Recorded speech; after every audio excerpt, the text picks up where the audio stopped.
CFO eliminated. My department, after I discovered accounting irregularities, the board meeting changed everything.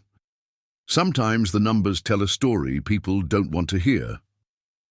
Those words from my mentor echoed in my head as I watched the security guard escort me from the building, cardboard box in hand containing 7 years of my professional life. The CFO, Miranda Wilson, watched from her glass-walled office, phone pressed to her ear, no doubt informing the CEO that the situation had been handled. What she didn't know was that I had already backed up every file, every suspicious transaction, every irregularity I'd found. The corporate graveyard was full of whistleblowers, but I wasn't planning on being buried there. I was planning something much more satisfying: the truth. Before we jump back in, tell us where you're tuning in from, and if this story touches you, make sure you're subscribed, because tomorrow I've saved something extra special for you. My name is Daniel Reid, 38 years old, and until last Tuesday, I was the Senior Audit Manager at Horizon Financial Group in Boston, one of the largest wealth management firms on the East Coast. I had built our internal audit department from a 2-person operation into a respected team of 11 professionals who ensured the company's financial reporting remained beyond reproach. At least, that was what we were supposed to do. The irony wasn't lost on me as I drove home that rainy afternoon, windshield wipers battling the downpour that matched my mood. For 7 years, I had protected Horizon's reputation, flagging potential issues before they became problems, implementing controls that kept us compliant with ever-changing regulations. My department had saved the company millions in potential fines and preserved the trust of clients who collectively entrusted us with over $40 billion in assets. And yet here I was, unemployed, accused of creating a hostile work environment and exceeding the scope of my authority. The real reason for my termination sat in an encrypted folder on my personal cloud storage, evidence of what appeared to be systematic accounting manipulation spanning the last 18 months, all coinciding with Miranda Wilson's appointment as CFO. I pulled into my apartment complex, parked, and sat motionless as rain drummed on the roof. 7 years, gone because I had done my job too well. My phone buzzed with a text from Rachel, my former deputy in the audit department. "This is insane. The whole team is in shock. What do we do now?" I didn't reply immediately. I couldn't put her in jeopardy. Miranda had made it abundantly clear during my termination meeting that any team members who continued to pursue these unfounded concerns would face similar consequences. Gregory from HR had nodded along, his expression a practiced mask of corporate sympathy. "Your recent behavior has been concerning, Daniel," Miranda had said, gesturing to the folder in front of her, repeatedly questioning finalized financial statements, requesting access to executive-level communications, suggesting improprieties to your team members. This creates a toxic environment of suspicion. I had maintained my composure. "With respect, Miranda, that's literally my job description. Internal audit exists to question and verify. The discrepancies in the Asia-Pacific revenue recognition don't align with client activity or market performance." Miranda's perfectly manicured fingernails had tapped the table. "The executive committee has reviewed those concerns and found them unwarranted. The fluctuations are explained by currency exchange timing and the new fee structure implementation." That explanation was nonsense. I knew it. She knew I knew it. But Gregory was nodding, as if she'd just delivered an irrefutable, mathematical proof. "Furthermore," she had continued, "your attempt to access confidential board communications demonstrates a troubling lack of boundaries." I'd nearly laughed at that. I requested those communications because the board's audit committee specifically asked for verification of the Q3 adjustments, which I couldn't complete without seeing the original directives. Regardless, Miranda had said with finality, the decision has been made. Horizon Financial appreciates your past contributions, but we're implementing a restructuring of the audit function, effective immediately. Translation, you've seen too much, so you're gone, and your team is next. Now, sitting in my car, I finally texted Rachel back, protect yourself first. Don't do anything that might jeopardize your position.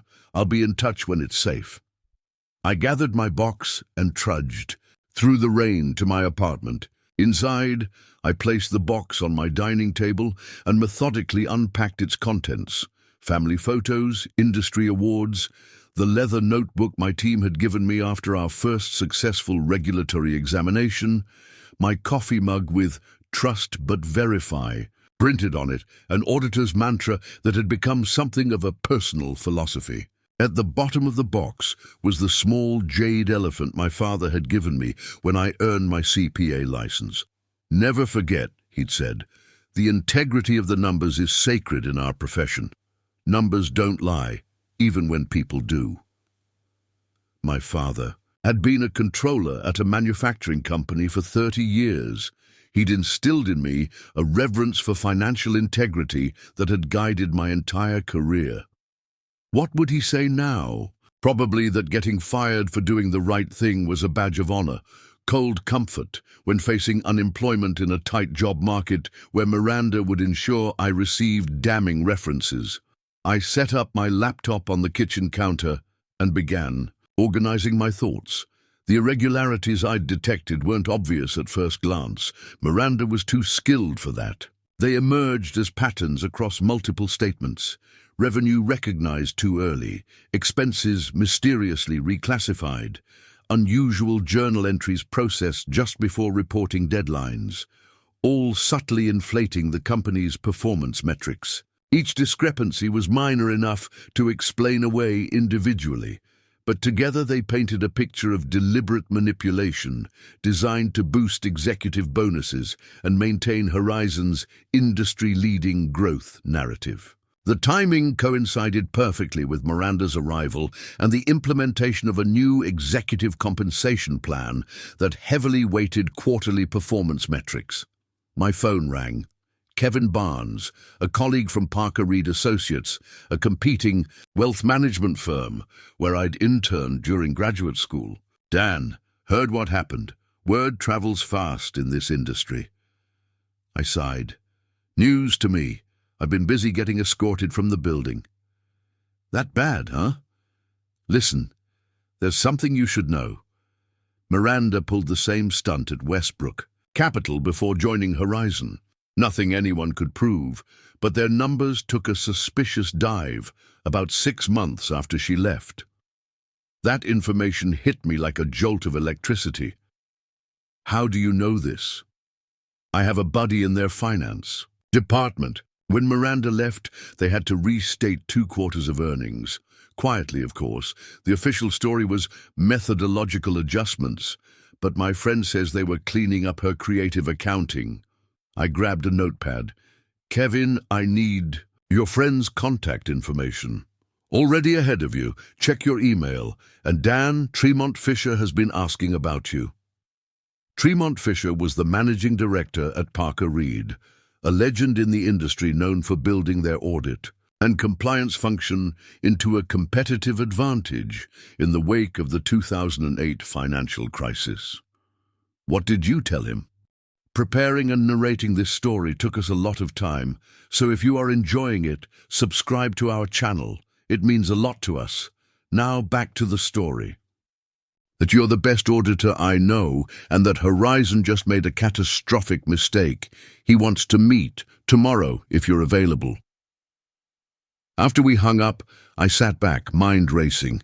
A job prospect was reassuring, but I couldn't simply walk. Away from what I'd discovered at Horizon, those manipulated financials affected everything: client trust, employee bonuses, market integrity. And if Miranda had done this before, she was a serial financial fraudster who kept failing upward in the industry. That night, I barely slept. By morning, I had formulated a plan, risky potentially career-ending if it backfired, but necessary. Over the next week, I would gather evidence, build a case, and find the right allies within Horizon to present it to. The board's audit committee was my best bet, specifically Eleanor Garrett, the retired accounting professor who chaired it, and who had always struck me as uncompromisingly ethical. But first, I needed to secure my own future. At 9 a.m. sharp, I walked into Parker Reid Associates for my meeting with Tremont Fisher. The Parker Reid offices occupied 3 floors of a gleaming tower in the financial district, all polished wood, and glass with stunning harbor views, a stark contrast to Horizon's more traditional, almost stuffy aesthetic. I was shown directly to Tremont's corner office. "Daniel Reid," he said, rising from behind his desk. "About time we met properly." Tremont was shorter than I'd expected, with salt and pepper hair and rimless glasses, dressed in a tailored suit that subtly conveyed both wealth and restraint, the perfect look for someone managing other people's money. "Your reputation precedes you," I said, shaking his hand. "As does yours. Please sit. Coffee?" I accepted, and once his assistant had brought 2 cups and closed the door, Tremont got straight to the point. "I understand you were terminated from Horizon yesterday. Their loss, potentially our gain. But before we discuss opportunities here, I need to know exactly what happened." I measured my words carefully. I identified some concerning patterns in financial reporting that emerged over the past 18 months. When I attempted to thoroughly investigate these issues, I was first blocked, then terminated. These concerning patterns. I assume you're choosing your words carefully for legal reasons. I nodded. "Let me be more direct then," Tremont continued. "Do you believe Horizon's CFO is manipulating financial statements?" "I believe the evidence suggests accounting irregularities that merit thorough investigation, which I was prevented from completing." Tremont smiled slightly. "Diplomatic. Good. Now, off the record and with the understanding that nothing leaves this room, what are we really talking about here?" I hesitated only briefly before laying it out. The premature revenue recognition, the reclassified expenses, the convenient timing of methodology changes that invariably benefited quarterly results, and the strange coincidence that these issues all began with Miranda's arrival. Tremont listened without interruption, occasionally jotting notes. When I finished, he sat back. "And you have documentation?" "I do." "That you removed from Horizon systems?" "That I preserved as part of my duties as Senior Audit Manager before my termination." "Everything I retained, I was authorized to access as part of my role." Tremont nodded slowly. "Smart. Now here's where things get interesting. I want to offer you a position as our new Director of Audit and Risk Management. Your reputation for integrity is exactly what we need. However, I have concerns about the potential legal entanglements from your Horizon situation." "Understandable, Les. So I propose this. Take 2 weeks before formally accepting our offer. Use that time to resolve your Horizon concerns through proper channels. If you're right about these irregularities, addressing them now protects both your reputation and potentially our industry. If you're wrong, better to know before you join us." It was a generous offer, a career advancement opportunity with the space to properly address the Horizon situation. "The position would remain open for you," Tremont continued. "Standard industry non-compete clauses typically allow exceptions for termination without cause, which this appears to be. Our legal team can provide guidance if needed." I accepted his offer with a handshake, left with a formal letter detailing the position and compensation package, and headed straight to meet with Lisa Chen, a securities attorney I'd consulted during a complex regulatory matter 2 years earlier. Lisa's office was a stark contrast to Parker Reid's opulence, practical, unassuming, with law books lining the walls and a desk covered in organized stacks of papers. She listened intently as I explained my situation, occasionally asking clarifying questions about specific accounting practices. "You understand the risks here," she said when I finished. It wasn't a question. I do. Whistleblower protections exist, but this would still be an uphill battle. Securities fraud cases require substantial evidence. What you've described is concerning, but might be explained away as aggressive accounting rather than outright fraud, without more definitive proof. What would constitute definitive proof? Direct communications showing intent to deceive, board minutes where these issues were raised and dismissed, documentation of previous similar behavior at her former employer, witness testimony from current employees willing to corroborate your concerns. I nodded. I can work on those. There's also the whistleblower program through the SEC, potentially significant financial rewards if your information leads to successful enforcement action. That hadn't even occurred to me. I'm not doing this for a reward. Noble, but don't dismiss it. Financial security gives you staying power if this turns into a prolonged fight, which it likely will. By the time I left Lisa's office, I had a clearer roadmap.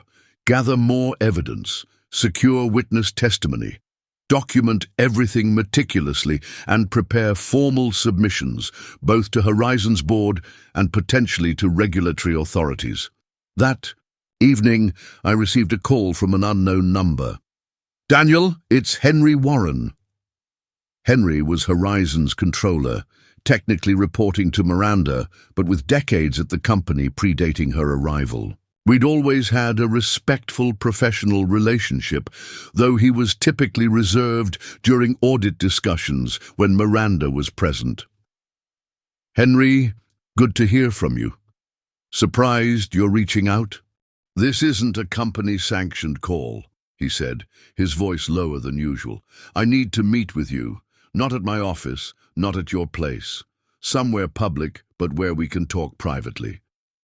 We arranged to meet the following morning at a quiet cafe in Cambridge, far from the financial district. Sleep eluded me again that night as I pondered what Henry might know and why he'd risk his position to share it. The cafe was nearly empty when I arrived. Henry was already there, seated in a corner booth, a barely touched muffin on his plate. "Thank you for coming," he said as I sat down. He looked tired, with dark circles under his eyes and a slight tremor in his hands as he lifted his coffee cup. "What's going on, Henry?" He glanced around before speaking. "They're dismantling your entire department. 3 more people were let go this morning.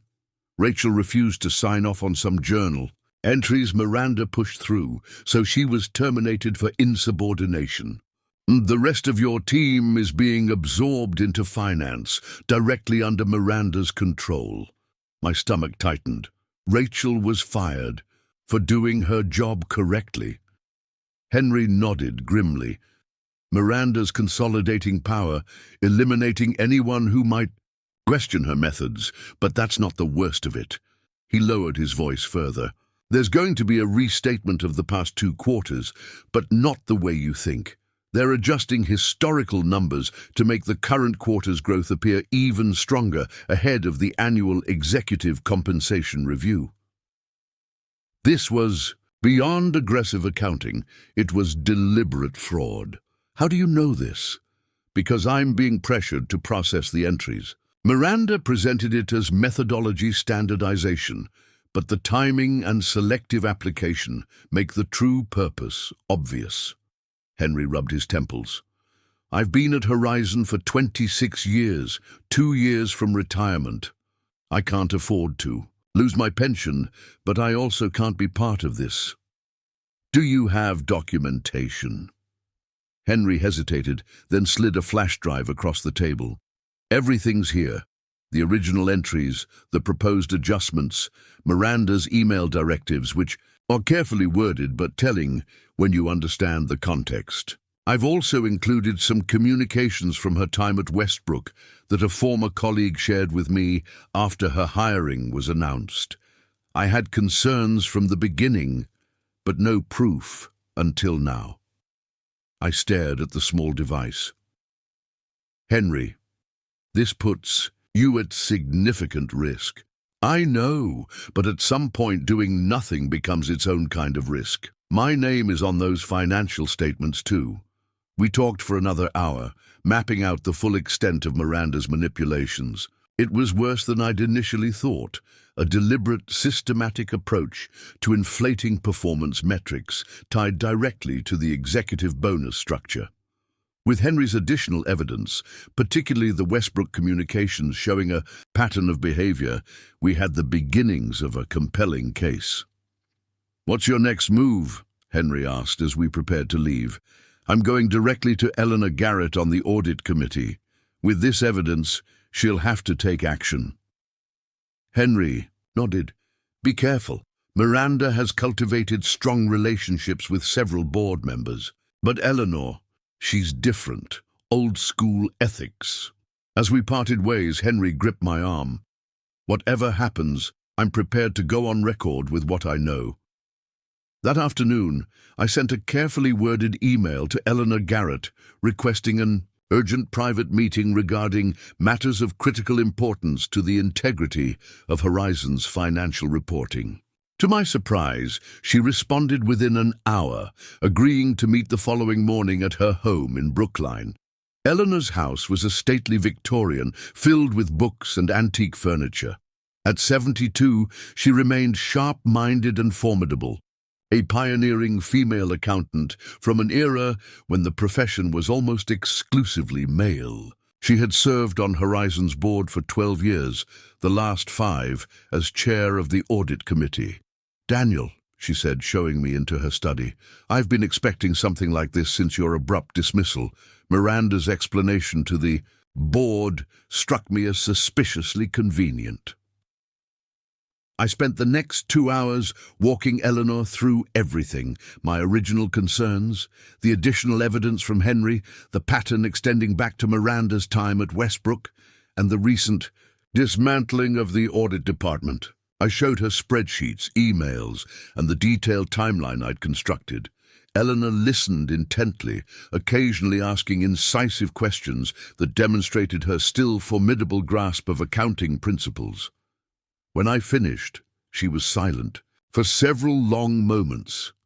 "This is far more serious than I imagined," she finally said. "What you've presented suggests not just aggressive accounting, but potentially securities fraud. The board has been misled. What can be done?" "The audit committee has independent authority to investigate these matters. I will call an emergency committee meeting for tomorrow and present this evidence. The full board must be informed immediately thereafter. Miranda will attempt to discredit me. She'll claim I'm a disgruntled former employee, which is why Henry's testimony and documentation are crucial, and why I'll need you to present directly to the committee." I hadn't expected that. "I'm no longer an employee. You'll attend as my invited expert. Miranda will object, of course, but she doesn't control committee protocol." Eleanor's expression hardened. "I've spent my entire career upholding accounting standards. I won't allow Horizon's reputation to be destroyed by financial manipulation on my watch." That night, I received a text from Rachel. "Just heard about an emergency audit committee meeting tomorrow. Something big happening. Miranda." Looking nervous, news traveled fast. I also received an unexpected call from Tremont Fisher. "Heard rumblings about unusual activity at Horizon's board level," he said without preamble. "You're doing?" "I can't comment on that." "Understood. Just know your position here remains secure, regardless of how this plays out. Integrity matters at Parker Reed." The next morning dawned bright and clear. a beautiful spring day that belied the storm about to break in Horizon's boardroom. I dressed carefully in my best suit, gathered my materials, and headed downtown. Horizon's headquarters occupied 20 floors of a prestigious office tower. I hadn't expected to return so soon, certainly not under these circumstances. The security guard at the reception desk did a double-take when I presented the visitor badge Eleanor had arranged. "Mr. Reid, you're expected in the executive boardroom. Ms. Garrett's assistant will escort you." Eleanor was already there when I arrived, along with the other 3 audit committee members: Thomas Blackwell, a retired bank regulator; Sophia Martinez, CFO of a major hospital system; and Richard Kent, former managing partner of a Big 4 accounting firm. Miranda was notably absent.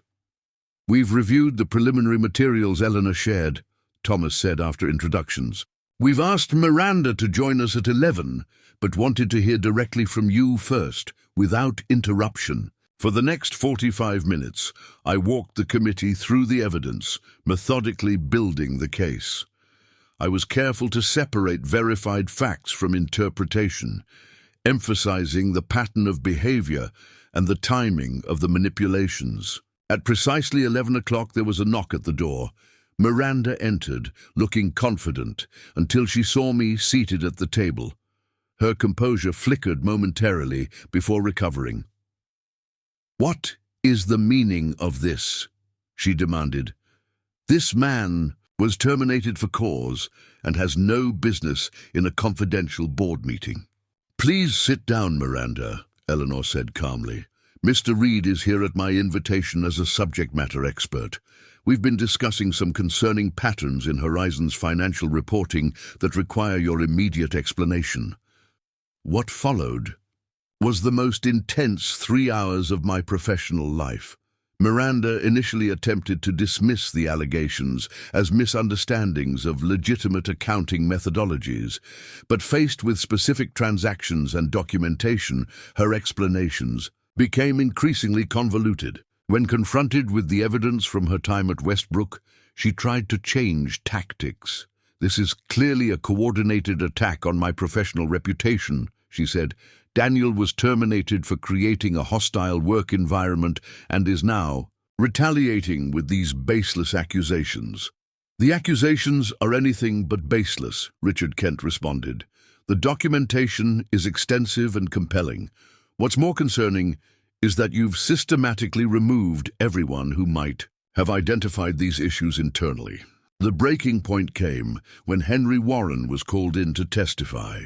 Miranda hadn't expected his involvement and visibly paled when he entered the room.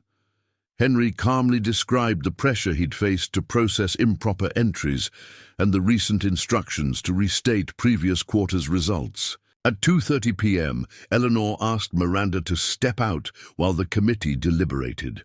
20 minutes later, she was called back in to hear their decision. "Based on the evidence presented, the Audit Committee has unanimously voted to recommend your immediate suspension pending a full independent investigation," Eleanor informed her. "We will present our findings to the full board this evening. Security will escort you from the building, and you are instructed not to access any company systems or contact any employees during the investigation period." Miranda turned to me, eyes blazing. "You've made a serious mistake. This isn't over."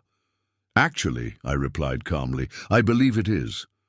The full board meeting that evening was somber. The evidence was presented again, this time to all 12 directors. The CEO, James Harmon, appeared stunned by the revelations.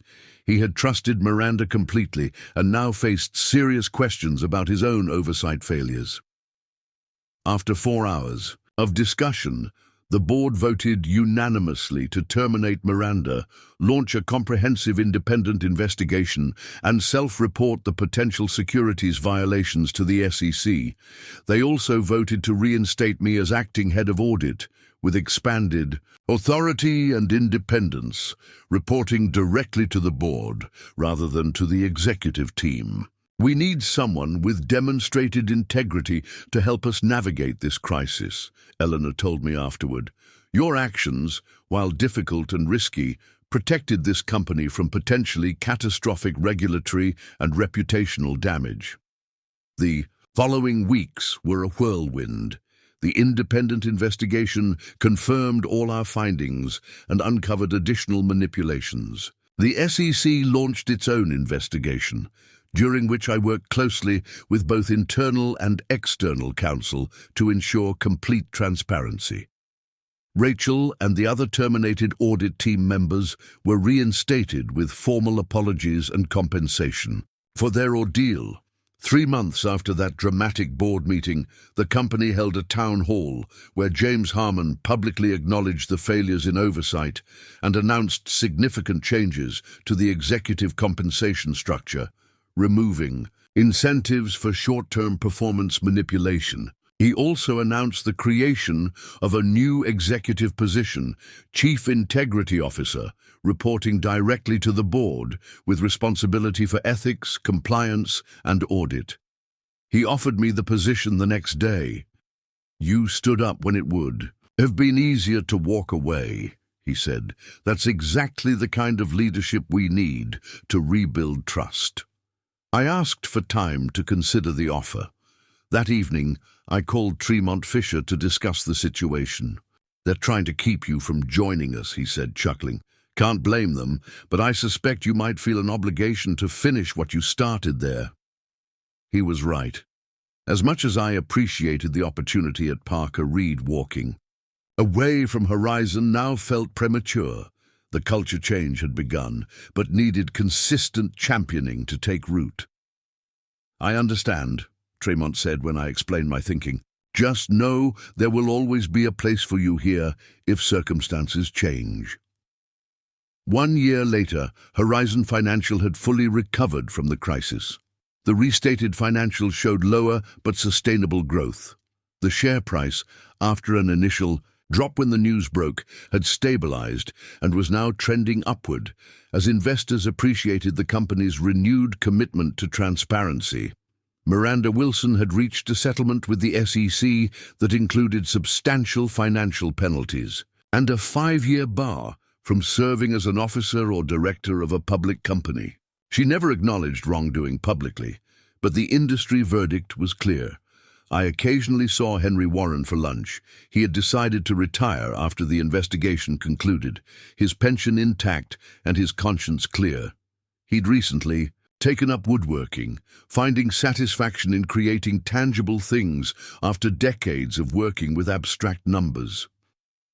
You know what I realized? He told me during one of our meetings. Numbers tell the truth, but only if someone is willing to listen to them. You listened when everyone else wanted to ignore what they were saying.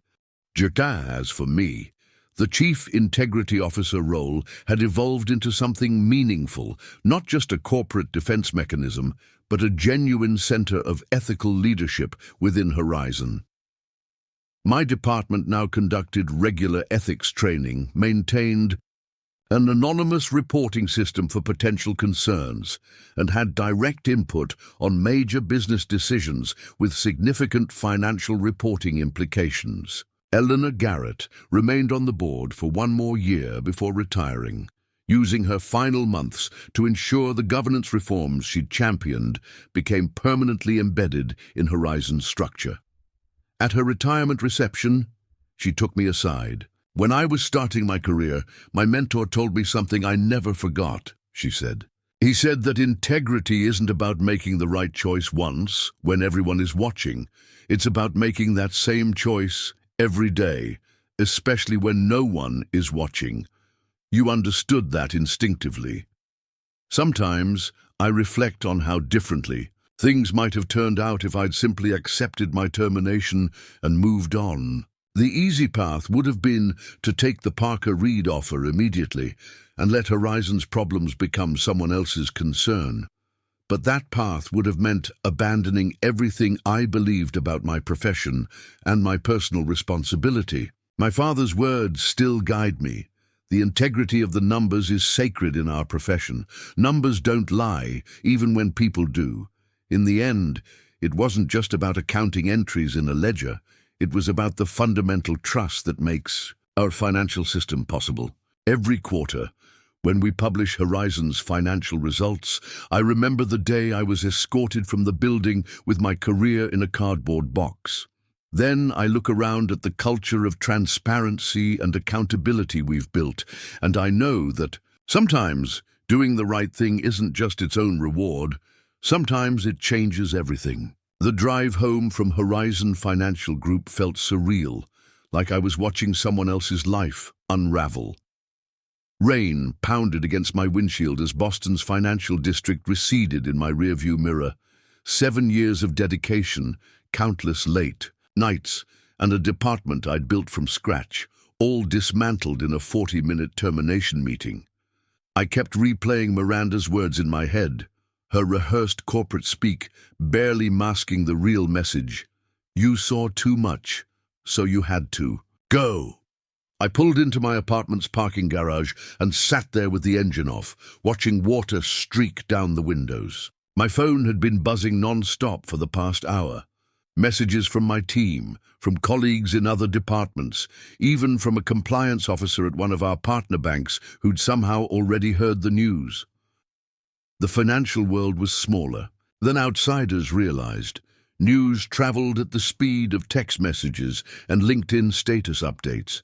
Finally, I grabbed my box of belongings and made my way up to my apartment. Inside, I placed the cardboard box on the kitchen counter and methodically unpacked 7 years of professional life. Family photos, industry certifications framed in modest black frames, the crystal paperweight the team gave me after our first regulatory examination received a perfect score, the fountain pen my father had gifted me when I earned my CPA license, symbols of a career built on principles he'd instilled in me. The numbers never lie, Danny, he used to say during those long evenings when I'd sit at our kitchen table watching him pore over financial statements for the manufacturing company where he worked as controller for 35 years. People lie, systems lie, processes fail, but if you know how to read them, the numbers always tell the truth. I set up my laptop at the dining table and opened the encrypted folder containing everything I'd managed to document before my termination. The irregularities had started subtly about 18 months ago, coinciding perfectly with Miranda Wilson's arrival as CFO. Small discrepancies at first, the kind that might be explained away as implementation issues with the new accounting software. Revenue recognized slightly earlier than it should have been. Client acquisition costs mysteriously reclassified as capital expenditures. Reserve calculations that somehow always came in just below the threshold that would impact quarterly earnings. In isolation, each could be dismissed as an aggressive interpretation of accounting principles. Together, they formed a pattern of deliberate manipulation designed to inflate Horizon's performance metrics and, not coincidentally, trigger the executive bonus structure that had been implemented shortly after Miranda's arrival. My phone rang, startling me from my analysis. The caller ID showed Rachel Bennett, my deputy in the audit department. "Daniel," she said when I answered, her voice hushed. "I'm in the stairwell. I don't have much time.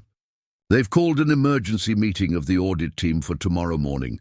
Rumor is they're restructuring the entire department." "Restructuring or dismantling?" I asked, already knowing the answer. The calendar invite came directly from Miranda's office, not from James in finance, where we supposedly report now. Everyone's freaking out. I closed my eyes. "Rachel, listen carefully. Be extremely cautious about what you say in that meeting. Don't antagonize Miranda, don't question any directives no matter how irregular they seem, and above all, don't mention any of the issues we've been investigating. But the APAC revenue recognition issue, we have documentation showing—" "I know," I interrupted, "but right now, you need to protect yourself and the team. Miranda got me removed because I wouldn't back down. She won't hesitate to do the same to anyone else who challenges her." After we hung up, I paced my apartment, mind racing. Miranda was moving quickly to neutralize any further threat from the audit department. Without me there to lead the team, she could restructure it under her direct control, effectively removing the independent oversight function that had identified her accounting manipulations in the first place. I needed to act fast, but strategically. Going public with unproven accusations against a major financial institution could backfire spectacularly. I'd be labeled a disgruntled former employee, potentially sued for defamation, and almost certainly blacklisted in the industry. But doing nothing meant allowing Miranda to continue manipulating financial statements, misleading investors, and corrupting the company I'd helped build. My phone rang again. Unknown number. Daniel Reid, I answered cautiously. Daniel, it's Kevin Barnes from Parker Reid Associates. Do you have a minute? Kevin and I had met during graduate school and occasionally crossed paths at industry events. He'd gone to work for Parker Reid, one of Horizon's competitors, while I joined Horizon. Kevin, news travels fast, I see. He chuckled without humor. The financial district runs on gossip and Bloomberg terminals, not necessarily in that order. Listen, I heard what happened. Something doesn't add up about your sudden departure. That's one way of putting it. Look, I'm not asking you to breach any confidentiality agreements, but hypothetically, if someone were investigating unusual accounting patterns at Horizon, what might they find? My grip tightened on the phone. That's a very specific hypothetical. Kevin, let's just say Parker Reid's analysis team has noticed some statistical anomalies in Horizon's quarterly results since Miranda Wilson came aboard. Growth patterns that don't quite align with market conditions or client activity levels. So others had noticed too. Of course they had. Any competent analysis team would spot the patterns if they knew what to look for, especially competitors, who tracked our performance closely. I can't comment on that, I said carefully. Understood, but there's something else you should know. Miranda pulled the same stunt at Westbrook Capital before joining Horizon. I sat up straighter. What? Do you mean? I have contacts there. Shortly after she left, they had to quietly restate 2 quarters of earnings. The official line was methodological adjustments, but my source says they were cleaning up Miranda's creative accounting. This was valuable. Information, evidence of a pattern of behavior that extended beyond Horizon. Kevin, I appreciate the info, but why are you telling me this? There was a pause. 2 reasons. First, the industry is built on trust. What affects one firm eventually affects all of us. Second, Tremont Fisher asked me to call you. Tremont Fisher was the managing director at Parker Reid, widely respected for building their risk and compliance function into an industry benchmark after the 2008 financial crisis. Tremont wants to meet with you tomorrow morning if possible. He thinks there might be a place for you at Parker Reid. After hanging up with Kevin, I spent hours organizing my evidence and researching similar accounting scandals. By midnight, I had outlined a clear narrative of what had happened at Horizon.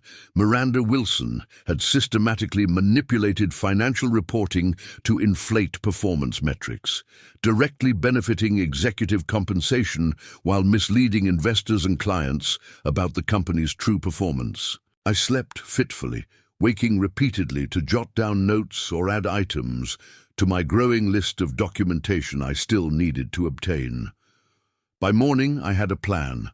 Risky, with potentially significant professional consequences, but necessary. At precisely 9 a.m., I walked into the sleek glass and steel offices of Parker Reid Associates. The receptionist directed me to the executive floor, where Tremont Fisher's assistant showed me into his corner office overlooking Boston Harbor. Tremont rose, from behind his desk, extending his hand. He was shorter than I'd expected, with salt and pepper hair cropped close to his scalp and wire-rimmed glasses that gave him a professorial air despite his impeccably tailored suit. "Daniel Reid," he said, his handshake firm. "I appreciate you coming on such short notice." "Thank you for the invitation," I replied, taking the offered seat across from his desk. "Coffee? Water?" When I declined, he nodded to his assistant, who closed the door behind her as she left. Once we were alone, Tremont's cordial expression shifted to one of intense focus. "Let's not waste time. Your abrupt termination from Horizon, after 7 years as a highly regarded audit executive, raises obvious questions. I'd like to hear your version of events." I chose my words carefully. I identified certain accounting irregularities that merited further investigation. When I pursued that investigation, I encountered unexpected resistance from senior management, specifically the CFO. Subsequently, I was informed that my services were no longer required. These irregularities, were they material to Horizon's financial statements? In my professional judgment, yes. Tremont studied me for a moment. "You're being very careful with your language. I understand there are legal considerations. Let me be blunt. Do you believe Miranda Wilson is deliberately manipulating Horizon's financial reporting?" The directness of the question took me aback. I can only speak to what I observed as audit manager. The patterns I identified were concerning enough to warrant thorough investigation, which I was prevented from completing. "Fair enough," Tremont nodded. "Now, off the record and with complete confidentiality, what are we really dealing with here?" Something in his tone, a combination of professional concern and personal integrity, made me decide to trust him. For the next 40 minutes, I detailed everything I'd found: the premature revenue recognition, the questionable expense classifications, the reserve manipulations, the timing that coincided with the executive bonus structure, and Miranda's systematic dismantling of audit independence. Tremont listened without interruption, occasionally jotting notes on a legal pad. When I finished, he sat back in his chair. "And you have documentation supporting these allegations?" "Yes." "That you removed from Horizon Systems?" "That I preserved as part of my duties before my termination. Everything I retained, I had legitimate access to in my role as Senior Audit Manager." Tremont tapped his pen against the legal pad. "Horizon would likely dispute that characterization, but I believe you've acted ethically. Here's where we stand. I want to offer you a position as our Director of Risk and Compliance. Your reputation for integrity is precisely what we value at Parker Reid." The offer was unexpected, especially so quickly. "I appreciate that, but I have concerns about the potential legal complications from the Horizon situation." "And as do I," Tremont replied. "Which is why I propose this. Take 2 weeks before formally accepting our offer. Use that time to resolve your concerns about Horizon through appropriate channels. If you're right about these irregularities, bringing them to light now protects both your professional reputation and potentially our industry. If you're wrong, which I doubt based on our own analysis, better to know before you join us." It was a generous offer, a professional lifeline with the space to properly address the Horizon situation. "The position will remain open for you," Tremont continued, "and our legal team can provide guidance if needed. Your employment agreement at Horizon likely contained standard non-compete clauses, but those typically don't apply in cases of termination without cause." I left Parker Reid with a formal offer letter and a sense of cautious optimism. Having employment prospects substantially reduced the personal risk of pursuing the Horizon irregularities. Now I needed legal guidance on how to proceed. I headed directly to the offices of Chen & Wasserman, a boutique law firm specializing in securities law, where Lisa Chen, an attorney I'd consulted during a complex regulatory matter 2 years earlier, was a partner. Lisa's office reflected her practical approach: functional furniture, walls lined with legal texts, a desk organized with military precision. She greeted me with a firm handshake and a concerned expression. "Daniel, Kevin Barnes mentioned you. Might be calling. Terminated yesterday, correct?" I nodded, once again impressed by how quickly information traveled in financial circles. "Let's start with the facts," she said, opening a legal pad. "Walk me through exactly what happened when it happened and what documentation you have." For the next 2 hours, I detailed everything from the first accounting discrepancies I'd noticed through my termination meeting. Lisa asked incisive questions about specific transactions, documentation chains, and internal controls, taking meticulous notes throughout. "You understand the risks here," she said when I finished. It wasn't a question. "I do." "Good. Whistleblower cases involving financial institutions are challenging. The institutions have resources, established credibility, and every incentive to discredit accusers. That said, the Sarbanes-Oxley and Dodd-Frank provisions provide significant protections and potential rewards for legitimate whistleblowers. I'm not doing this for a reward," I clarified. "Noble, but don't dismiss it. Financial security gives you staying power if this becomes a prolonged fight, which it likely will." Lisa reviewed her notes. "Based on what you've shared, you have concerning indicators, but not yet conclusive evidence of securities fraud. We need more." "What would constitute conclusive evidence?" "Direct communications showing intent to deceive. Board minutes where these issues were raised and dismissed. Documentation of previous similar behavior at her former employers. Witness testimony from current employees willing to corroborate your concerns." I thought of Rachel and my other team members. I'm reluctant to put my former colleagues at risk. Understandable, but will eventually need inside corroboration. For now, focus on what you can do without endangering others. Document everything you observed. Gather any external evidence about Miranda's history at other firms, and prepare a detailed timeline of events. As I left Lisa's office with a retainer agreement and action plan, my phone buzzed with a text from Rachel. "Emergency meeting happened. Entire audit department being restructured. 3 people let go. I've been reassigned to report directly to Miranda's deputy. Something about aligning audit functions with strategic priorities." Her translation: Miranda was systematically removing anyone who might question her accounting practices, consolidating control over the very function designed to provide independent oversight. I spent that evening at my dining table creating a detailed chronology of events and reconciling my notes with the documentation I'd preserved. Around midnight, my phone rang. Unknown number again. "Hello? Daniel."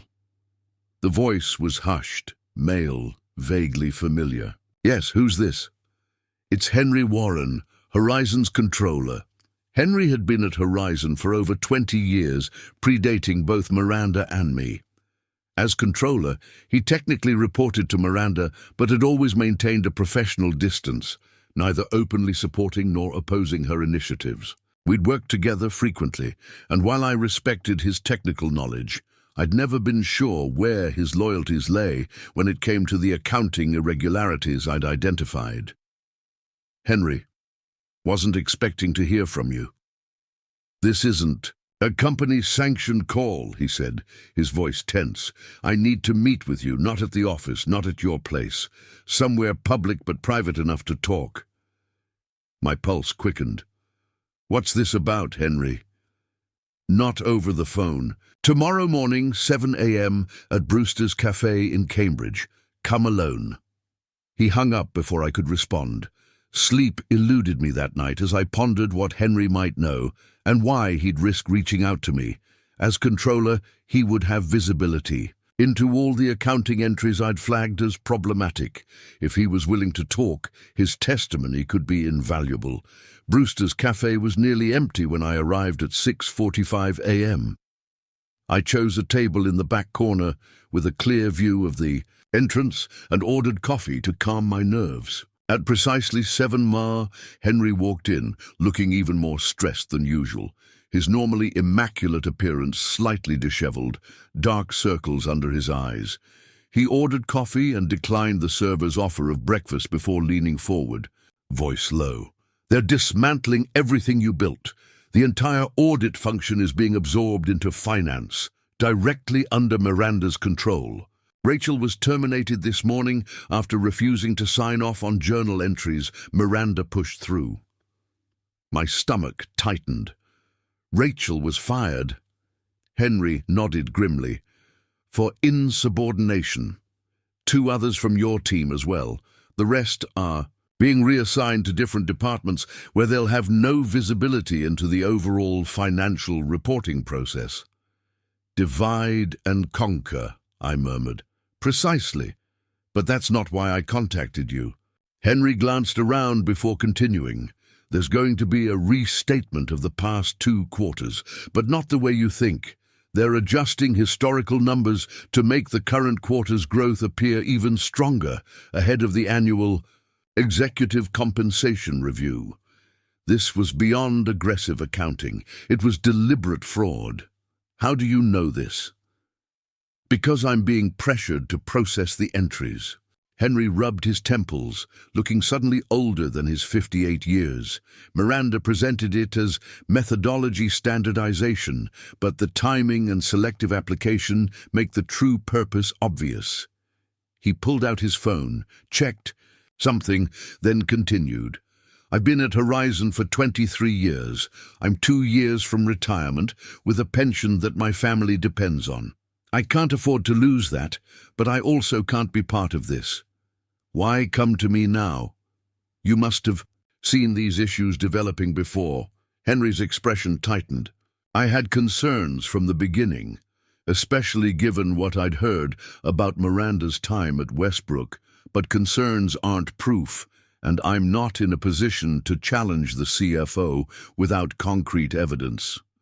When you started asking questions, I hoped the system would work, that independent audit would identify the issues and proper corrections would be made." He shook his head. "Instead, they removed you and are now dismantling the entire audit function. Do you have documentation of what's happening?" Henry hesitated, then withdrew a flash drive from his pocket and slid it across the table. "Everything's here. The original entries, the proposed adjustments, Miranda's email directives, which are carefully worded but telling when you understand the context. I've also included communications from her time at Westbrook that a former colleague shared with me when her hiring was announced." I stared at the small device. "Henry, this puts you at significant professional risk." "I know, but at some point doing nothing becomes its own kind of risk. My name is on those financial statements too." We spent the next hour discussing specific transactions, with Henry providing context I hadn't been privy to, private conversations with Miranda, directives that hadn't been documented, pressure applied to finance team members. The picture that emerged was even more troubling than I'd initially thought. A deliberate, systematic approach to financial manipulation, with Miranda isolating and removing anyone who might question her methods. "What's your next move?" Henry asked as we prepared to leave. "I need to review what you've provided, then consult with legal counsel. If it's as comprehensive as you suggest, I'll likely approach Eleanor Garrett on the audit committee." Eleanor was a retired accounting professor who chaired Horizon's audit committee. In our limited interactions, she had impressed me with her technical knowledge and no-nonsense approach to governance. Henry nodded. "Good choice. She's one of the few board members not personally recruited by either Miranda or James. Old school. Ethics, from what I've seen in committee meetings." As we parted ways outside the cafe, Henry gripped my arm. "Be careful, Daniel. Miranda's well-connected and ruthless when cornered. Whatever happens, I'm prepared to go on record with what I know, even if it means risking my pension." The weight of his words stayed with me as I headed home to examine the flash drive's contents. Henry had taken an enormous personal risk by providing this information and offering to testify. His pension, professional reputation, and financial security were all on the line. Back at my apartment, I plugged in the flash drive, first scanning it for malware, a precaution that had become second nature during my audit career. The drive contained 3 meticulously organized folders: current transactions, Westbrook history, and communications. The current transactions folder contained spreadsheets documenting the original accounting entries and the subsequent adjustments Miranda had directed. Each was accompanied by Henry's detailed notes explaining the proper accounting treatment versus what had been implemented. The pattern was unmistakable: selective application of accounting principles to consistently inflate current performance metrics. The Westbrook folder contained similar documentation from Miranda's previous employer, though less comprehensive. Most revealing was an internal memo from Westbrook's audit committee discussing accounting methodology concerns that had necessitated financial restatements following Miranda's departure. While carefully worded to avoid direct accusations, the implication was clear to anyone with accounting expertise. The communications folder contained email exchanges between Miranda and various team members, including Henry. On the surface, they appeared procedural, but with Henry's contextual notes, a different picture emerged. Please prioritize the methodology. Update we discussed actually meant process these aggressive revenue recognition entries without questioning them. Let's align our accounting approach with strategic objectives, translated to adjust the numbers to meet executive bonus targets. Most damning was an email chain regarding my initial questions about the Asia-Pacific revenue recognition issue. Miranda's response to the finance team stated, "Daniel's concerns reflect a fundamental misunderstanding of our business model. Please proceed as directed. I'll handle any audit inquiries." 2 weeks later, she had begun the process to have me removed. After reviewing everything twice, I called Lisa Chen, my attorney. "I've received significant additional documentation from a current Horizon employee. It substantiates everything I suspected and more. The employee is willing to go on record if necessary." "That changes the equation considerably," Lisa replied. "If this documentation is as comprehensive as you suggest, we have multiple options: ZC, whistleblower complaint, direct approach to Horizon's board, or potentially working with regulatory authorities." "I want to approach Eleanor Garrett on the audit committee first," I said. "She has the authority to launch an independent investigation and a professional reputation that suggests she'll take these concerns seriously. A reasonable approach, but proceed cautiously. Document the outreach and any response. If she dismisses your concerns without proper investigation, that strengthens our case with regulatory authorities." That afternoon, I crafted a carefully worded email to Eleanor Garrett, requesting an urgent private meeting regarding matters of critical importance to the integrity of Horizon's financial reporting. I deliberated over each word, knowing that this email could eventually become evidence in regulatory proceedings or litigation. To my surprise, Eleanor responded within an hour. "Mr. Reid, I've been concerned about the circumstances of your departure. I'm available tomorrow morning at 9 a.m. at my home in Brookline. Please come prepared to discuss these matters in detail." Her quick response and willingness to meet outside the office suggested she might already have suspicions of her own. As audit committee chair, she would have reviewed the financial statements I had questioned, though potentially without the context or specific transactions I had identified as problematic. That evening, I received another text from Rachel. "Using personal phone, just cleared out my desk. 3 of us gone in one day, team in shock. Miranda telling everyone restructuring was planned for months. Complete lie. What's happening?" I called her immediately. "Rachel, I'm so sorry. This is retaliation, plain and simple. I knew it was coming after I refused to sign off on those last-minute adjustments, she said, her voice a mix of anger and resignation. They were textbook revenue manipulation, recognizing next quarter's expected renewals as current period income. When I pointed this out, Miranda's deputy said either I could sign or HR would be called. I chose HR. You did the right thing professionally, I assured her.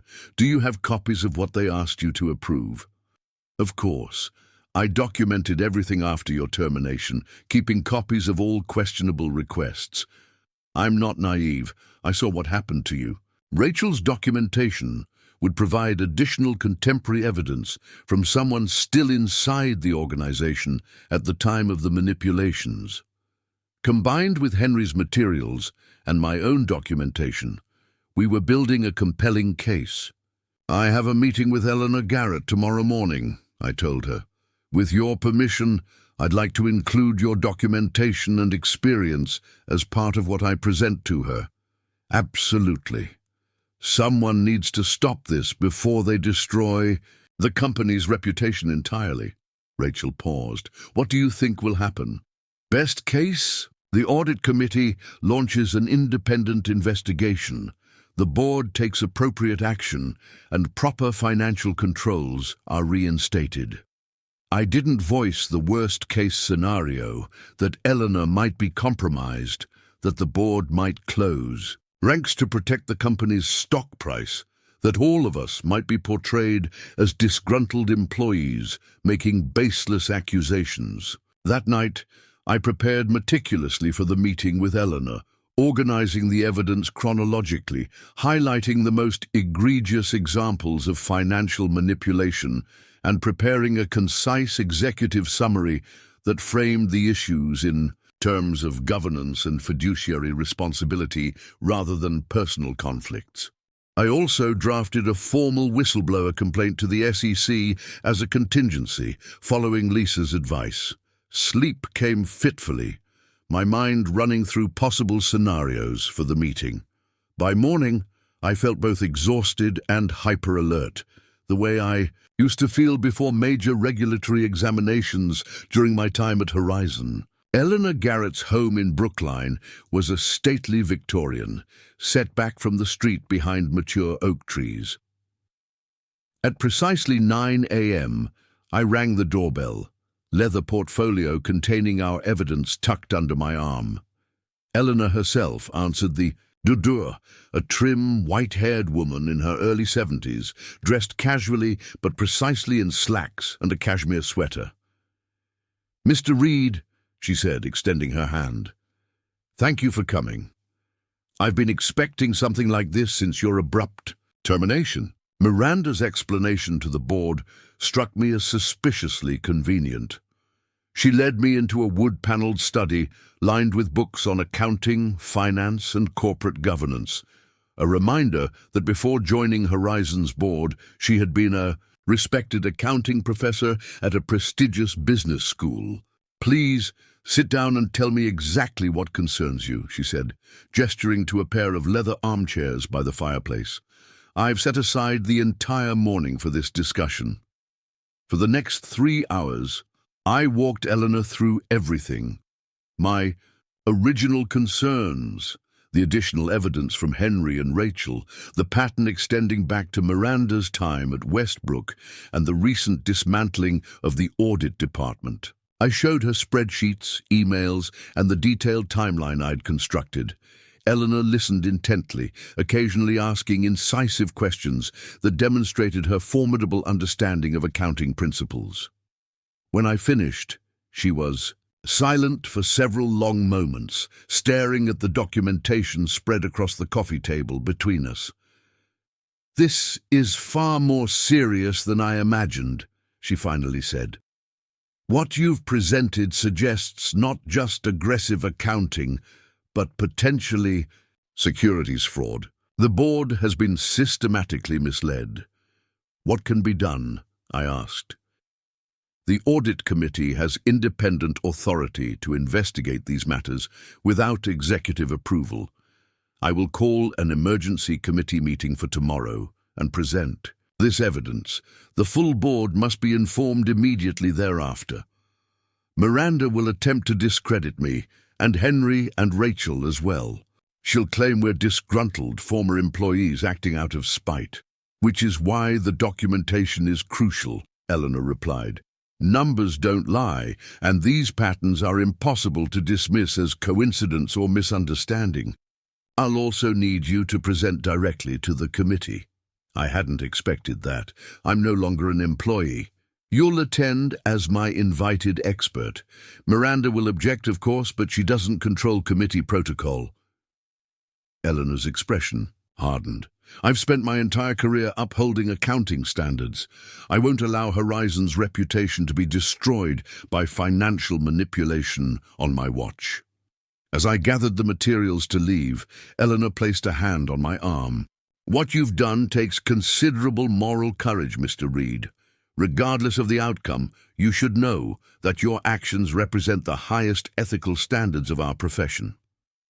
Her words stayed with me as I drove home, a validation of the principles that had guided my career and the difficult decisions I'd made over the past week. For the first time since my termination, I felt something like hope, not just for professional vindication, but for the possibility that the system might actually work as intended, that integrity might prevail over expediency.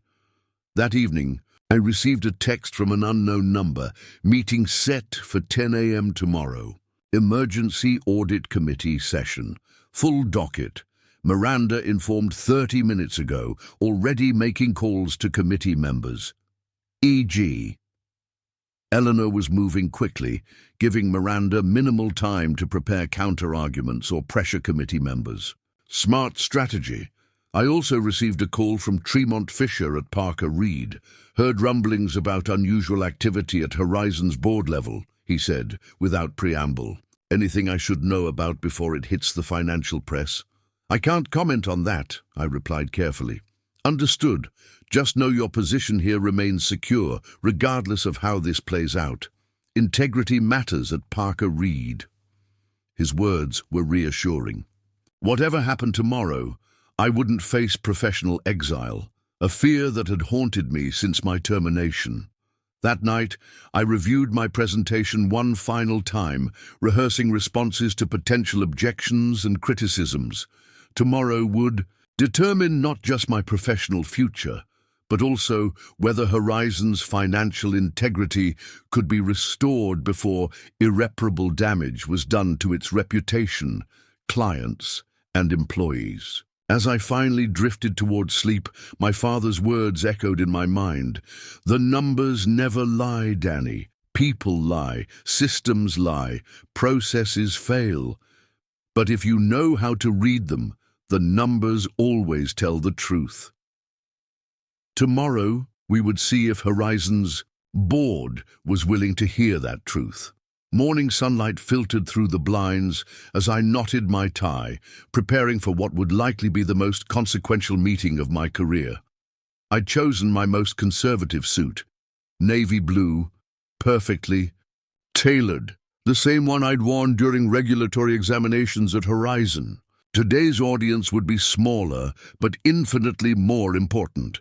Horizon Financial Group's Audit Committee, the last line of defense against the accounting manipulations I'd uncovered. My phone buzzed with a text from Henry Warren. Miranda in, early. Called emergency executive meeting 7:30 a.m. Clearly preparing counter-strategy. Stay strong. I hadn't expected anything less.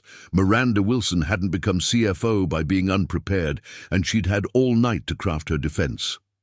I finished my coffee, gathered my materials, and headed out, the weight of the evidence portfolio tangible in my hand. Horizon's headquarters looked different as I approached, no longer my workplace but a battleground. The security guard at reception did a double take when I presented the visitor badge Eleanor had arranged. Mr. Reid, you're expected in the executive boardroom. Miss Garrett asked me to escort you directly. The executive floor was eerily quiet as we walked through, most offices still empty this early. The boardroom door was closed, but I could hear muted voices inside. The security guard knocked once, then opened the door. Eleanor Garrett sat at the head of the table, flanked by the other 3 audit committee members: Thomas Blackwell, a retired bank regulator; Sophia Martinez, CFO of a major hospital system; and Richard Kent, former managing partner of a Big Four accounting firm. Miranda was notably absent. "Thank you for coming, Mr. Reid," Eleanor said, rising to shake my hand. "We've been reviewing the preliminary materials I shared from our conversation yesterday. The committee has asked Miranda to join us at 11, but we wanted to hear directly from you first, without interruption." Thomas Blackwell leaned forward, his expression grave. "Ms. Garrett has shared disturbing information regarding potential accounting irregularities. While we're reserving judgment, we believe these allegations warrant thorough investigation." "I appreciate the opportunity to present my findings," I replied, unpacking my portfolio. "I should emphasize that I've brought this information forward out of concern for Horizon's long-term integrity, not from any personal grievance regarding my termination." "Understood," Sophia Martinez said. "Please proceed." For the next 45 minutes, I walked the committee through the evidence, methodically building the case. I separated verified facts from interpretation, emphasizing the pattern of behavior and the timing of the manipulations. The Asia-Pacific revenue recognition issue presents perhaps the clearest example, I explained, displaying a spreadsheet. On the room's monitor, these transactions reflect service contracts where revenue was recognized immediately upon signing, despite clear contractual language indicating services would be delivered over 12 months. Standard accounting principles would require recognizing this revenue over the service period, Richard Kent observed. Precisely. When multiplied across hundreds of client contracts, this single methodology change artificially inflated quarterly revenue by approximately $14 million, which represented exactly the amount needed to trigger the exceptional performance tier of the executive bonus structure. And I continued through each category of manipulation: expense reclassifications, reserve adjustments, intercompany transfers, timed to maximize quarterly results. The committee members asked pointed questions throughout, demonstrating sophisticated understanding of accounting principles. "These individual adjustments might each be defended as judgment calls," Eleanor noted, "but the pattern reveals consistent bias toward inflating current period performance at the expense of future periods." "And the correlation with executive compensation triggers is difficult to dismiss as coincidence," Thomas added. At precisely 11 o'clock, there was a knock at the door. Miranda entered, looking confident until she saw me seated at the table. Her composure flickered momentarily before recovering. "What is the meaning of this?" she demanded. "This person was terminated for cause and has no business in a confidential board meeting." "Please sit down, Miranda," Eleanor said calmly. "Mr. Reid is here at my invitation as a subject matter expert. We've been discussing some concerning patterns in Horizon's financial reporting that require your immediate explanation." Miranda took a seat at the opposite end of the table, her posture rigid. "I assume this relates to the same unfounded concerns that led to Mr. Reid's termination. As I explained to the board previously, his audit approach had become increasingly adversarial and disruptive to normal business operations."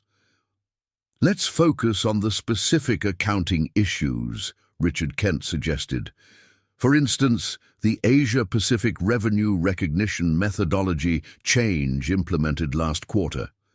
Can you explain the justification for recognizing service contract revenue immediately rather than over the service delivery period?"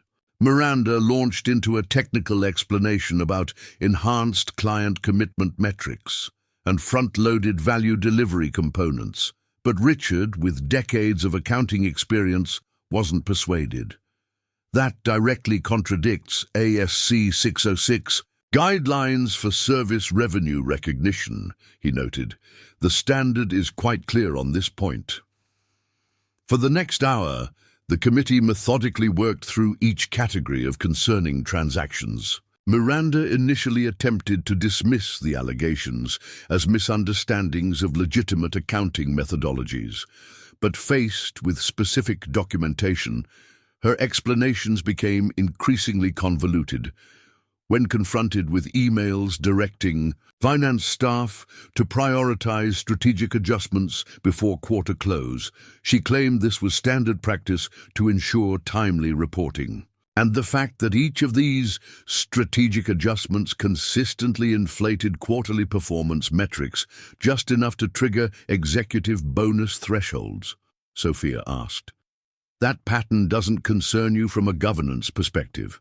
Market conditions have been favorable, Miranda replied stiffly. Our performance reflects successful strategic initiatives, not accounting manipulations. The breaking point came when Eleanor introduced the evidence from Miranda's time at Westbrook Capital, the internal memo discussing accounting methodology, concerns, and subsequent restatements after her departure. This is clearly a coordinated attack on my professional reputation, Miranda said, her voice rising. Daniel was terminated for creating a hostile work environment and is now retaliating with these baseless accusations. I'm disappointed that the committee would entertain such obviously biased claims without proper verification. The documentation is extensive and compelling, Richard Kent responded. What's more concerning is that you've systematically removed everyone who might have identified these issues internally, including Mr. Reid, and subsequently several members of his team. Miranda's expression hardened. The restructuring of the audit department was a planned efficiency initiative approved by the CEO. It had nothing to do with individual personnel concerns. Yet the timing coincided perfectly with escalating questions about these accounting practices, Thomas observed. At that moment, Henry Warren was shown into the room, having been summoned by the committee following my presentation. Miranda hadn't expected his involvement and visibly paled when he entered. Mr. Warren, thank you for joining us, Eleanor said. As Horizon's controller, we'd appreciate your perspective on the accounting methodology changes implemented under Ms. Wilson's direction. Henry calmly described the pressure he'd faced to process improper entries and the recent instructions to restate previous quarter's results to artificially enhance current quarter performance. I've been at Horizon for 23 years, he concluded. I've served under 4 CFOs, and I've never been asked to implement accounting practices that made me this uncomfortable from a professional ethics standpoint. Miranda stared at him. Henry, we discussed these methodology adjustments extensively. You raised no objections during our planning meetings. I raised several objections, Henry corrected quietly. They were consistently dismissed or overruled. The documentation I've provided to the committee includes emails detailing those concerns. At 2:30 p.m., Eleanor asked Miranda to step out while the committee deliberated. 20 minutes later, she was called back in to hear their decision. Based on the evidence presented, the Audit Committee has unanimously voted to recommend your immediate suspension pending a full independent investigation, Eleanor informed her. We will present our findings to the full board this evening. Security will escort you from the building, and you are instructed not to access any company systems or contact any employees during the investigation period. Miranda's face flushed with anger. This is completely unacceptable. James will never approve this action. The Audit Committee doesn't require CEO approval for matters relating to financial integrity, Thomas reminded her. That independence is foundational to proper corporate governance. As security arrived to escort Miranda out, she turned to me, eyes blazing. You've made a serious mistake. This isn't over. Actually, I replied calmly, I believe it is. After Miranda left, Eleanor turned to me. Thank you for your courage in bringing these issues forward, Mr. Reid. The committee would like you to assist with the independent investigation, serving as a consultant to help identify the full scope of the accounting issues. I'm willing to help in any capacity, I replied. Excellent. The committee will engage one of the Big Four firms not currently associated with Horizon to conduct the formal investigation. Your insights will be invaluable in directing their efforts efficiently. As I gathered my materials to leave, Richard Kent approached me. That took considerable professional courage. Not many would risk their career to uphold accounting standards. I wouldn't have had options without Parker Reid's job offer, I admitted. Financial security makes integrity easier. Richard smiled slightly. Perhaps, but many with secure options still choose the path of least resistance.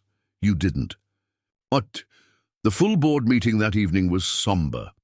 The evidence was presented again, this time to all 12 directors. The CEO, James Harmon, appeared stunned by the revelations. He had trusted Miranda completely and now faced serious questions about his own oversight failures. I had no idea, he kept saying, examining the documentation. She always had plausible explanations for any variances I questioned. That's the insidious nature of financial manipulation, Eleanor responded. Each individual instance can be explained away. It's the pattern that reveals the intent. After 4 hours of discussion, the board voted unanimously to terminate Miranda, launch a comprehensive independent investigation, and self-report the potential securities violations to the SEC. They also voted to reinstate me as acting head of audit with expanded authority and independence, reporting directly to the board rather than to the executive team. We need someone with demonstrated integrity to help us navigate this crisis, Eleanor told me afterward. Your actions, while difficult and risky, protected this company from potentially catastrophic regulatory and reputational damage. I accepted the role with mixed emotions, vindication tempered by awareness of the difficult work ahead. The manipulations had spanned 18 months. Untangling them would require painstaking analysis of thousands of transactions. The following morning, I arrived early at Horizon, this time with proper security credentials and executive access. The news of Miranda's termination and my reinstatement had spread rapidly. As I walked to my new office, Miranda's former space, symbolically reassigned to audit, employees watched with expressions ranging from shock to relief. Rachel was waiting outside the office, having been contacted by Eleanor the previous evening. "Welcome back," she said with a smile, or should I say congratulations on the promotion? "Let's go with, we have a lot of work to do," I replied. "Have you heard from the others who were terminated?"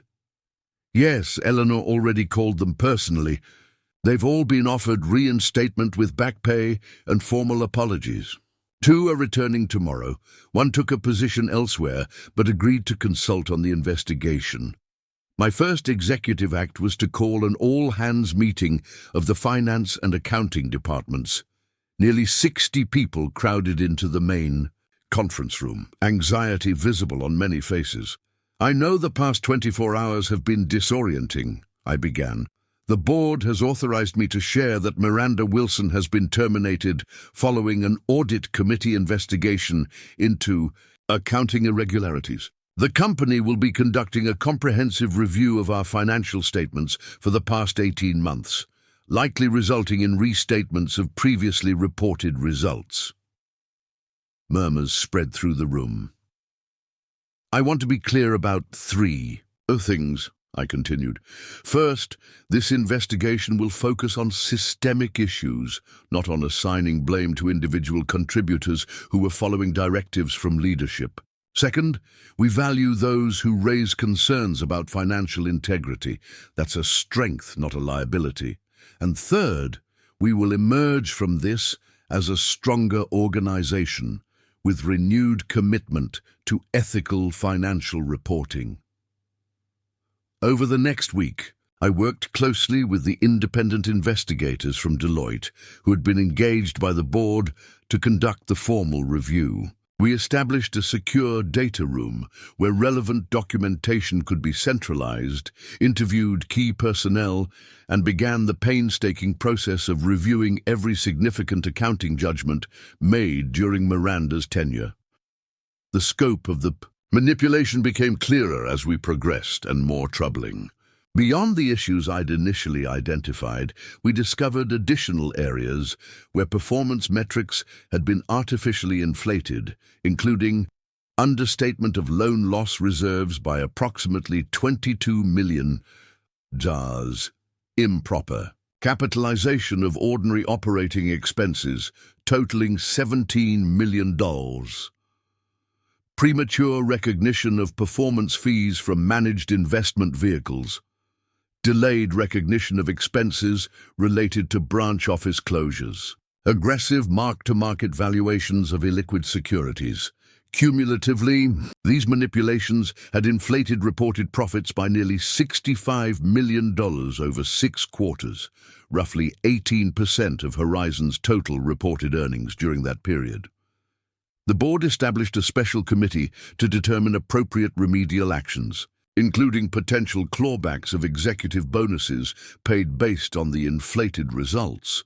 James Harmon, while not implicated in the fraud, faced growing pressure regarding his oversight failures. 3 board members who had been on the compensation committee that approved Miranda's hiring and bonus structure announced their resignations. 2 weeks into the investigation, I received an unexpected visitor, SEC Enforcement Division attorneys, arriving with a formal request for documents relating to Horizon's financial reporting. Eleanor had self-reported the issues as promised, and the regulatory machinery was now engaged. We appreciate Horizon's proactive approach in this matter, the lead attorney told me. Self-reporting and full cooperation will be viewed favorably in determining any potential penalties. I spent hours briefing the SEC team, walking them through the evidence we'd gathered and the remedial steps already underway. They were particularly interested in communications showing Miranda's direct involvement in the manipulations and any indications that other executives had been aware of the improper accounting. Based on our investigation so far, this appears to have been largely driven by the CFO, I explained.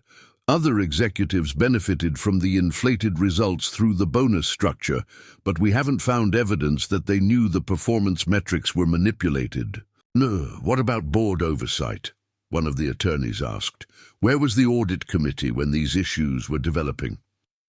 The manipulations were sophisticated, deliberately spread across multiple accounting areas to avoid obvious red flags, I replied. The committee received summary information that obscured the patterns. When my department began identifying specific concerns, Miranda moved quickly to have me removed and restructure the audit function. The SEC's involvement added another layer of complexity to an already challenging situation. Their presence in the office caused anxiety among employees, many of whom had never experienced a regulatory investigation. I established regular communication, briefings to keep everyone informed about the process and to reassure them that cooperation was both expected and protected. Meanwhile, Parker Reid's offer remained open. Tremont Fisher called periodically for updates, maintaining the connection without pressuring me for a decision. "How's the cleanup progressing?" he asked during one such call. "Slowly but thoroughly," I replied. "The independent investigators are doing good work, but unraveling 18 months of manipulation takes time." "And your reinstatement? Is it what you hoped for?" I considered the question. It's validating professionally, but challenging personally. The culture needs significant rehabilitation after what happened.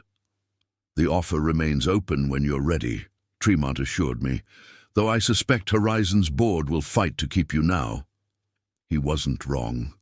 3 weeks into the investigation, Eleanor requested a private meeting to discuss my long-term role. "The board is preparing to announce a significant reorganization once the investigation concludes," she explained. "James has submitted his resignation, effective upon appointment of his successor. We're creating a new executive position, Chief Integrity Officer, with responsibility for ethics, compliance, and audit, reporting directly to the board." "That's a positive structural change," I noted. "We'd like you to take the position," Eleanor continued. "You've demonstrated exactly the kind of ethical leadership and technical expertise we need to rebuild trust, internally, with regulators, and with the market." The offer was compelling. A significant promotion with structural independence from the executive team, direct board reporting, and the opportunity to rebuild Horizon's culture of financial integrity from the ground up. "I'll need some time to consider it," I replied honestly. "I have other options I need to evaluate as well." "Of course, but I hope you'll consider the impact you could have here. You started this journey because you believed in Horizon's integrity. This is the chance to restore and strengthen that foundation." That evening, I sat in my apartment weighing the two opportunities before me. Parker Reid offered a fresh start with a firm known for ethical practices, working under Tremont Fisher, whose reputation for integrity was unquestioned. Horizon offered the chance to rebuild what had been damaged, to implement lasting reforms, and to see through the changes I had catalyzed by speaking up. My phone rang, Rachel calling after a particularly intensive day of review work. The Deloitte team found another set of manipulated entries in the European subsidiaries' results, she reported. "Same pattern, different geography. They're expanding. The scope of the investigation accordingly." "That makes sense," I replied. Miranda was nothing if not consistent in her approach. "The team is working well together," Rachel continued. "People are relieved to be able to do their jobs properly again. Several have mentioned how much they appreciate your morning briefings. The transparency makes a difficult process much easier to navigate." After we discussed a few more technical details about the investigation, Rachel paused. "Eleanor mentioned they offered you the CIO position. Are you going to take it?" "I'm still deciding. Parker Reid's offer is very attractive." "I understand," Rachel said, "but for what it's worth, the changes happening here are real. People who were afraid to speak up under Miranda are finding their voices again. That started with you." Her perspective stayed with me after we hung up. The culture shift she described was precisely what I had hoped to achieve by bringing the accounting issues forward, not just corrected financial statements, but a renewed commitment to integrity throughout the organization. The next morning, I received an unexpected email from James Harmon, who had been largely absent from day-to-day operations since the investigation began. "Daniel, I owe you an apology. I should have listened when you raised concerns about the financial reporting issues. My trust in Miranda blinded me to the red flags that in retrospect were clearly visible. While I cannot undo the oversight failures that occurred under my leadership, I want you to know that I fully support the board's offer to you. Horizon needs leadership that values integrity over expediency, and you have demonstrated that quality unequivocally. Whatever you decide, you have my respect and gratitude for doing what I failed to do, protecting this company's long-term interests and reputation." His acknowledgement of responsibility was both surprising and meaningful, a sign that the cultural transformation was reaching even the highest levels of the organization. That afternoon, I called Tremont Fisher to discuss my decision. "I'm going to accept Horizon's offer," I told him. "The opportunity to implement lasting structural reforms is compelling, and I feel a responsibility to see this through to completion." I suspected as much, Tremont replied, without a trace of disappointment. It's the right decision, both for you and for the industry. We need firms like Horizon to operate with integrity. It raises the bar for everyone. I appreciate your understanding and the opportunity you offered when I needed it most. That door remains open, Daniel. Perhaps our paths will cross again in the future. The following day, I formally accepted Horizon's offer to become its first Chief Integrity Officer. Eleanor scheduled a company-wide announcement for the next morning, to be followed by a press release detailing both the conclusion of the investigation and the structural reforms being implemented. As I prepared my remarks for the announcement, I reflected on the journey of the past month, from terminated audit manager to executive leadership. The path had been neither straight nor easy, but each difficult decision had been guided by the principles my father had instilled in me. The numbers never lie, and true professional value comes from having the courage to defend their integrity regardless of the personal cost. Tomorrow would bring new challenges as we worked to rebuild Horizon's reputation and internal culture. But for the first time since discovering those initial accounting irregularities, I felt confident that the company was on the right path, one where integrity would no longer be sacrificed for short-term results, where ethical concerns would be heard rather than silenced, and where the numbers would finally be allowed to tell their true story. The conference room fell silent as I stood at the podium, facing not just Horizon's employees, but also a row of financial journalists and industry analysts who had been invited to this unprecedented company meeting.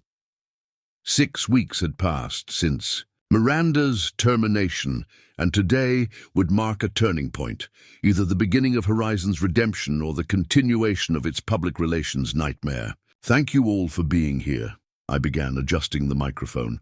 Today, Horizon Financial Group is taking an unusual step in the financial services industry.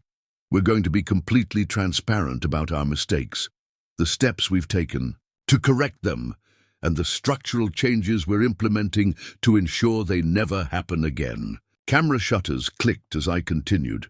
The independent investigation has confirmed that over the past 18 months, Horizon's financial reporting included significant accounting irregularities that materially misstated our performance metrics. These manipulations inflated our reported earnings by approximately $78 million across 6 quarters, representing nearly 22% of our reported profits during that period. A murmur ran through the assembled press corps. Financial restatements weren't uncommon in the industry, but the scale and deliberate nature of these manipulations made this situation extraordinary. This morning, we filed amended financial statements with the SEC for all affected periods, restating our results to reflect accurate performance figures. We've also submitted a detailed remediation plan outlining the steps we're taking to strengthen our financial controls and governance structure. To my left sat Eleanor Garrett and the other audit committee members. To my right, the newly appointed interim CEO, Martin Reynolds, previously Horizon's head of client services and untouched by the accounting scandal. James Harmon had resigned 3 weeks earlier, acknowledging his oversight failures without admitting direct knowledge of the manipulations. Horizon's board has taken decisive action, I continued. Beyond the leadership changes already announced, we've implemented comprehensive structural reforms, including the creation of a new executive position, Chief Integrity Officer, with direct reporting lines to the board's audit committee rather than to the CEO or other executives. I outlined the additional changes: expanded audit department staffing, enhanced whistleblower protection protocols, revised executive compensation structures with clawback provisions, and mandatory ethics training for all finance personnel. Most importantly, we're fostering a culture where questioning financial practices isn't seen as disloyalty, but as essential to our long-term success. The employees who initially raised concerns about these irregularities, myself included, have been reinstated with the board's full support. The Q&A session that followed was intense, with journalists probing for additional details about the manipulation techniques, potential regulatory penalties, and whether criminal charges might be filed against Miranda Wilson. I navigated these questions carefully, balancing transparency with legal constraints regarding the ongoing SEC investigation. When asked about my own termination and subsequent reinstatement, I kept my answer professional. What happened to me reflects the fundamental failure that allowed these irregularities to flourish, a culture where financial questions were discouraged rather than welcomed. Changing that culture is now my primary focus as Horizon's Chief Integrity Officer. As the press conference concluded, Eleanor approached me. "Well done. Straightforward, transparent, no attempt to minimize the severity, exactly the right approach." "Let's hope the market agrees," I replied, glancing at the monitors where Horizon's stock price was already reacting to the news. As expected, it had dropped sharply at the opening bell following our restated earnings announcement, down nearly 15%. "The stock will recover when investors recognize we're serious about reforms," Eleanor said. "Trust is rebuilt through actions, not promises." The remainder of that day passed in a blur of internal meetings, follow-up media inquiries, and calls with major institutional clients. Our client services team had been prepped extensively for these conversations. Armed with detailed information about the restatements and reforms, their message was consistent. Horizon had identified serious problems, addressed them transparently, and implemented structural changes to prevent recurrence. By market close, our stock had partially recovered, ending down 7%. Still a significant hit, but far better than the catastrophic decline many had predicted. More importantly, early client feedback suggested that our transparency approach was being received positively, with only 2 institutional clients indicating they might reduce their allocations. As I was preparing to leave for the day, Martin Reynolds appeared in my office doorway. The interim CEO had been supportive of the investigation from the moment he stepped into the role, recognizing that Horizon's long-term survival depended on full disclosure and genuine reform. "The Wall Street Journal is calling this a new standard for corporate transparency in financial services," he said, holding up his tablet with the breaking news alert. "Not exactly how we wanted to make headlines, but it's something to build on. Better than massive fraud at Horizon shocks investors," I agreed. "The board meeting went well," Martin continued. "They've authorized additional resources for your department and accelerated the governance reforms you recommended. They also want you to lead the search committee for our new permanent CFO." This last request surprised me. That's traditionally the CEO's responsibility. True, but these aren't traditional circumstances. The board feels your involvement sends the right message about the kind of financial leadership we want going forward. He paused. "Speaking of which, how are you settling into the CIO role?" "Still defining the parameters," I admitted. "There aren't many precedents for this position in the industry." "That's the point," Martin replied. "We're trying to set a new standard, not follow existing ones." After he left, I remained at my desk, reviewing the day's events. The press conference had been merely the public face of a much larger transformation effort underway at Horizon. Behind the scenes, we were methodically rebuilding our financial reporting processes, controls, and culture, work that would take months, not days. My phone buzzed with a text from Rachel. "Just saw the journal coverage. Champagne tonight to celebrate surviving Public Disclosure Day?" I smiled and replied, "More like coffee to prepare for Regulatory Response Day tomorrow."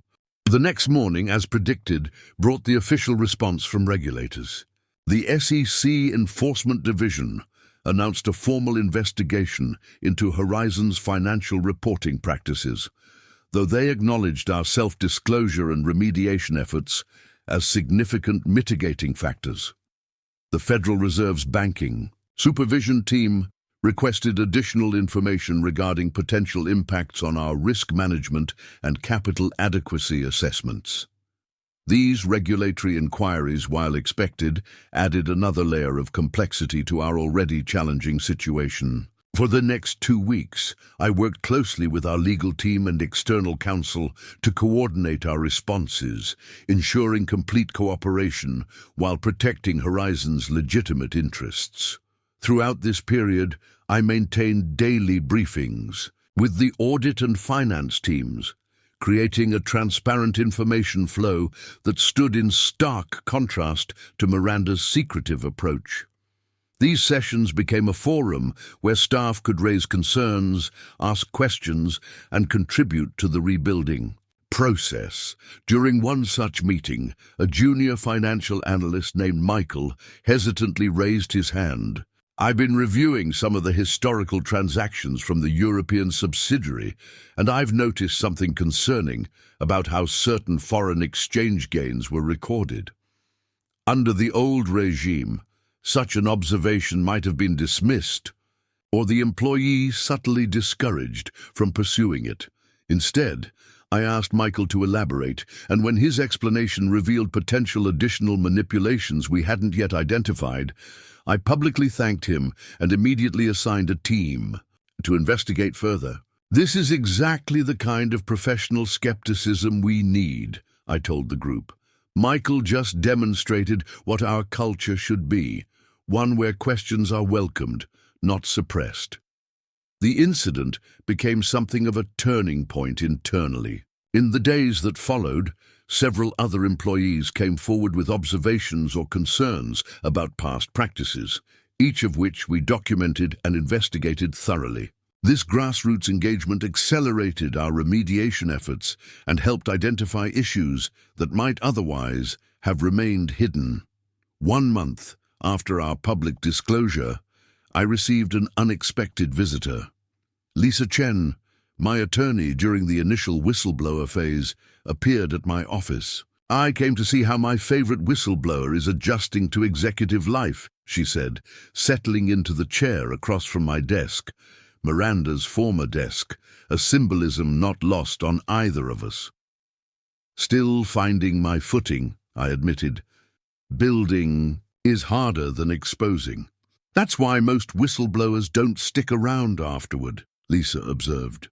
"Speaking of which, I've been tracking the SEC's handling of your case with interest. Their approach has been unusually collaborative." "We've been completely transparent with them," I explained. "Full access to documents, interviews with key personnel, regular updates on our remediation progress." "That helps, but there's more to it. Word in regulatory circles is that they're viewing Horizon as a potential model for how financial institutions should handle these situations. Your personal credibility is a significant factor in that perception."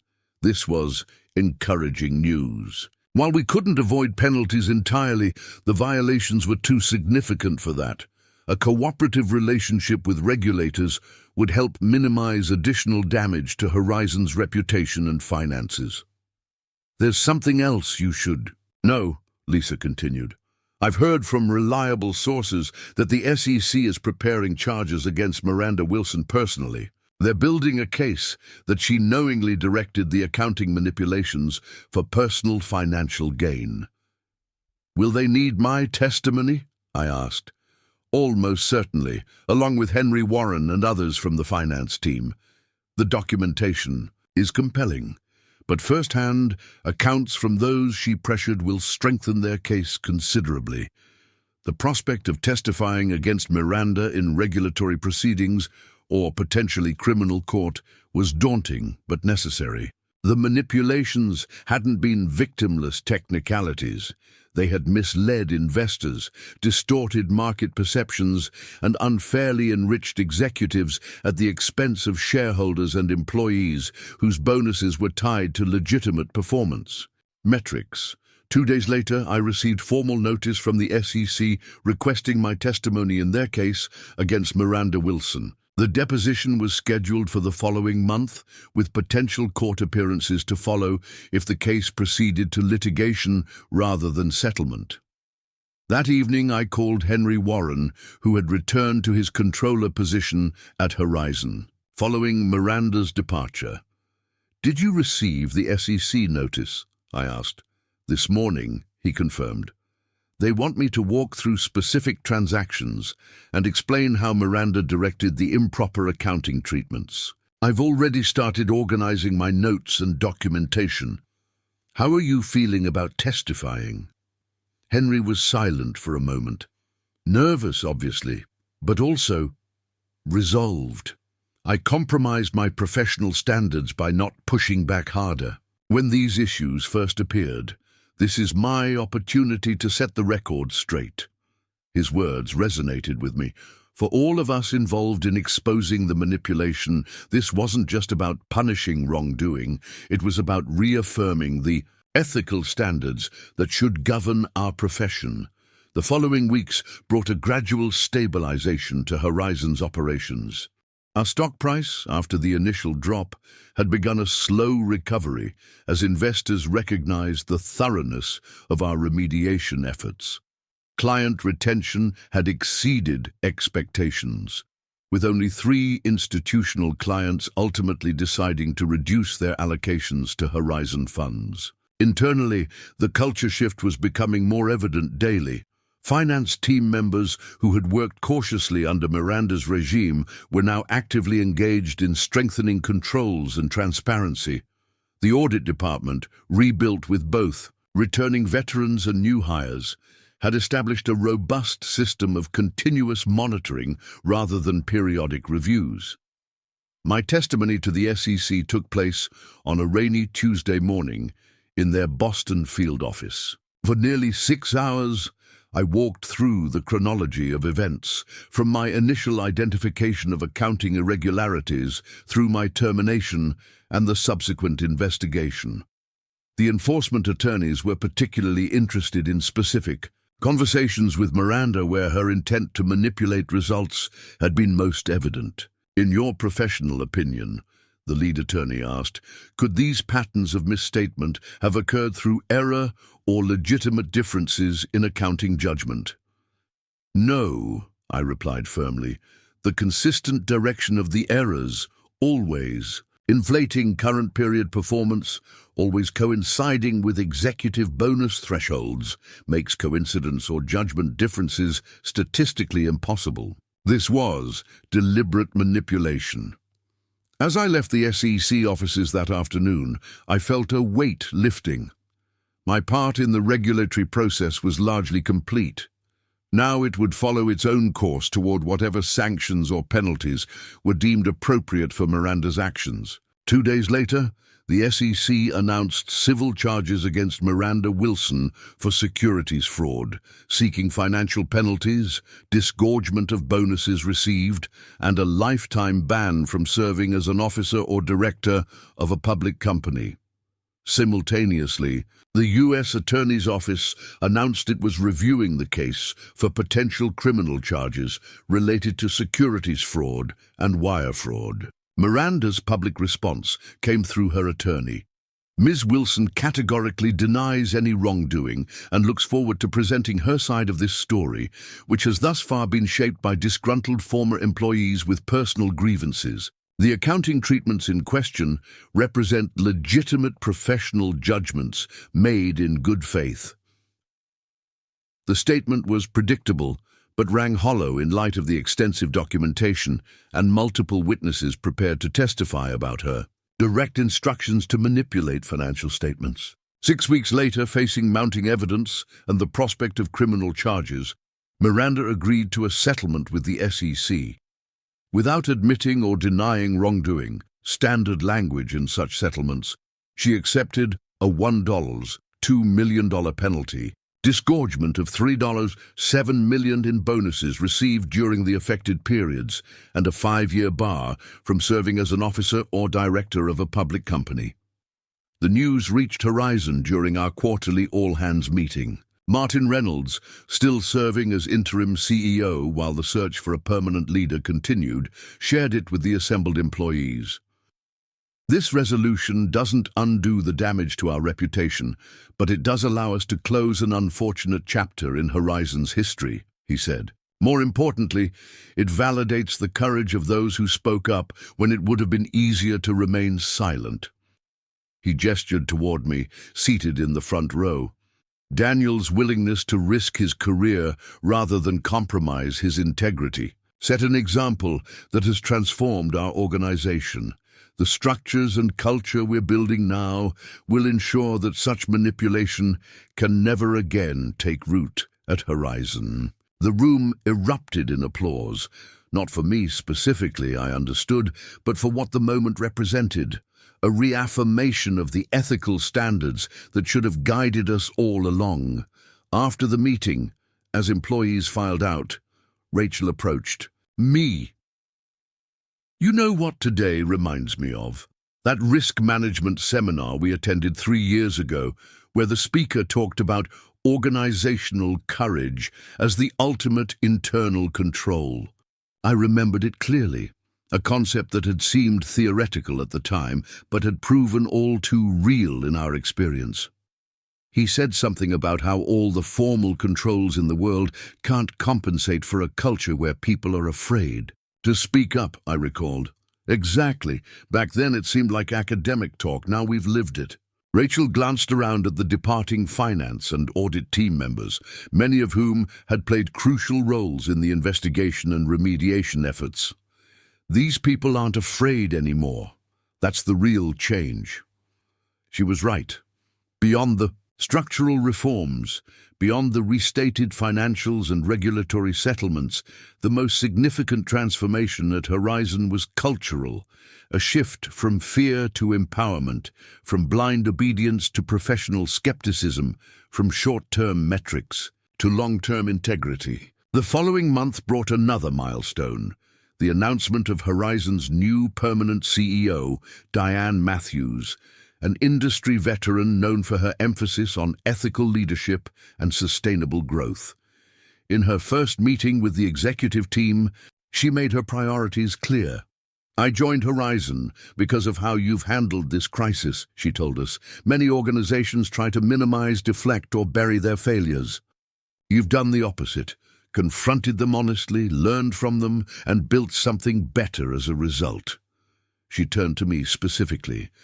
The Chief Integrity Officer role you've established here is groundbreaking in our industry. I want to not only maintain it, but expand its scope and influence. Under Diane's leadership, we formalized the structural changes that had begun during the crisis period. The Chief Integrity Officer position was written into the corporate bylaws with explicit board reporting lines and independence protections. The Audit Committee's authority was strengthened with expanded access to information and resources.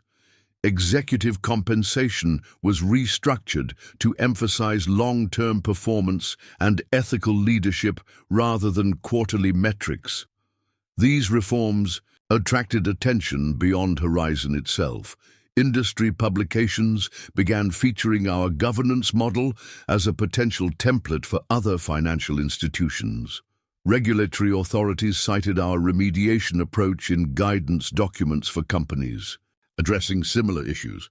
Business schools requested case studies about the accounting manipulation and subsequent transformation.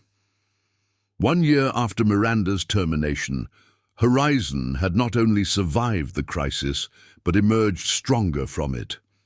Our financial performance, though, less spectacular than the manipulated figures had suggested, showed healthy, sustainable growth. Client trust had been restored, with net inflows to our managed funds for 3 consecutive quarters. Our stock price had recovered to pre-scandal levels, reflecting investor confidence in our reformed operations.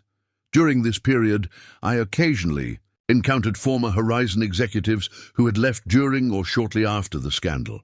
Most avoided eye contact or managed only brief, uncomfortable exchanges.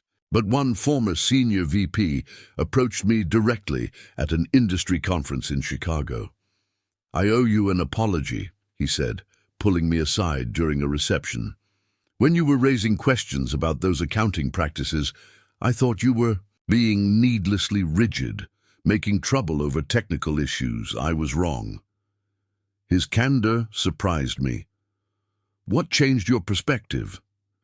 "Watching how it all played out," he admitted. "The scale of the manipulation, the intentionality behind it. I should have seen it too, but I was too focused on my own department's metrics and bonuses. It made me question a lot about my own professional judgment." These conversations reinforced something I'd come to understand through the entire experience. Financial manipulation rarely succeeds through the actions of a single bad actor. It requires an environment where questions are discouraged, where short-term results outweigh long-term integrity, where those who might object choose silence over conflict. Changing that environment became my mission as Chief Integrity Officer.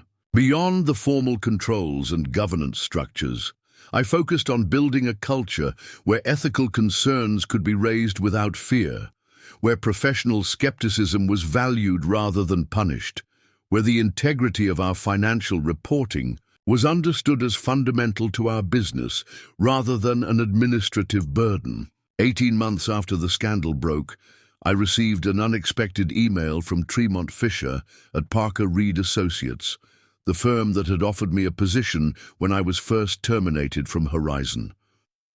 "Regulatory circles are buzzing about the governance model you've built at Horizon," he wrote. "Any interest in sharing your experience at our annual client conference next month? Our institutional investors are increasingly focused on governance structures as indicators of long-term performance." I accepted the invitation, recognizing the opportunity to broaden the impact of what we'd learned at Horizon. The conference, held at a downtown hotel, attracted representatives from major institutional investors, pension funds, and endowments, organizations that collectively controlled trillions in investable assets. My presentation focused not on Miranda's manipulation or the specific accounting issues, but on the governance lessons we'd derived from the experience. The importance of audit independence, the value of direct board reporting lines for compliance and integrity functions, the need for compensation structures that reward ethical leadership rather than just financial metrics. The most sophisticated fraud detection systems can be rendered useless by a culture that punishes those who raise concerns, I told the audience. Conversely, even simple controls can be effective in an environment where questioning is encouraged and integrity is valued above quarterly results. After the presentation, Tremont approached me at the reception. "That landed exactly as I hoped it would," he said. "These institutional clients are increasingly demanding governance reforms from their investment managers. Your experience gives them a concrete example of why it matters." It still amazes me how many organizations view compliance and integrity as cost centers rather than value protectors, I replied. "That's changing, partly due to examples like Horizon." Tremont studied me for a moment. "You know, when you declined our offer to stay and rebuild Horizon, I wondered if you were making a career mistake. I'm glad to be proven wrong. You've accomplished more there than you could have anywhere else." His words stayed with me on the flight back to Boston. When I'd accepted Horizon's offer to become Chief Integrity Officer, I'd seen it primarily as completing unfinished business, addressing the accounting manipulation I'd uncovered, and helping the company recover from the crisis. What I hadn't fully anticipated was how that role would evolve into a platform for broader industry impact, a chance to reshape not just one company's practices, but potentially influence standards across financial services. 2 weeks after the conference, Diane called me into her office. "Your presentation at the Parker Reed conference has generated significant interest," she said, showing me a stack of emails and meeting requests from other financial institutions wanting to learn more about our governance model. Should I be concerned that our competitors want to study our internal structures? I asked. Quite the opposite.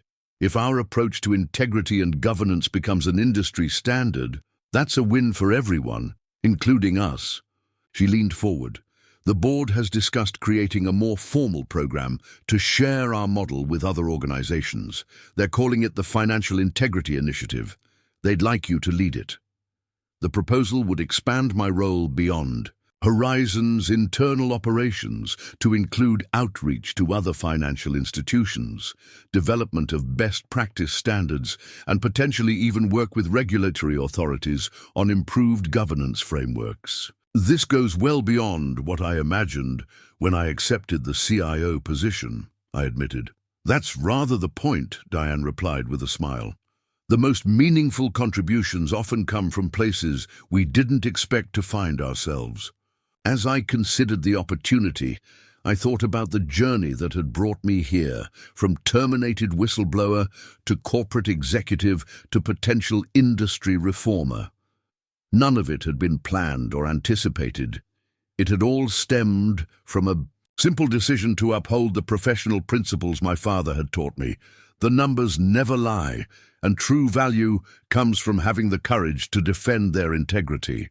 The next morning, I formally accepted the expanded role. As I sent the email to Diane and the board, I remembered something Eleanor had told me during those tense days when we were first building the case against Miranda's manipulations. In financial services, we talk endlessly about creating value, she had said, but the foundation of all that value is trust. Trust in our numbers, our processes, our integrity. Without that, nothing else matters. Horizon had learned that lesson the hard way. Now we had the opportunity to help others learn it through our example rather than through their own crises. It wasn't the career path I had envisioned when I joined Horizon as an audit manager years earlier, but it was the one that had found me, a path defined not by titles or compensation, but by the courage to stand up for the truth, even when standing alone. 3 years to the day after my termination from Horizon Financial Group, I stood at the podium in the Harvard Business School auditorium, facing a room of graduate students eager to hear about ethical leadership in financial services. The case study of Horizon's accounting scandal and subsequent transformation had become required reading in their corporate governance curriculum. The numbers always tell a story, I began, echoing my father's words that had guided my career. The question is whether we have the courage to listen when that story contradicts what we want to hear. The students leaned forward, laptops open, ready to absorb lessons from someone who had lived through what they had only studied in theory. I scanned their faces, wondering which of them might someday face their own moment of professional reckoning. Financial manipulation doesn't begin with grand conspiracies, I continued.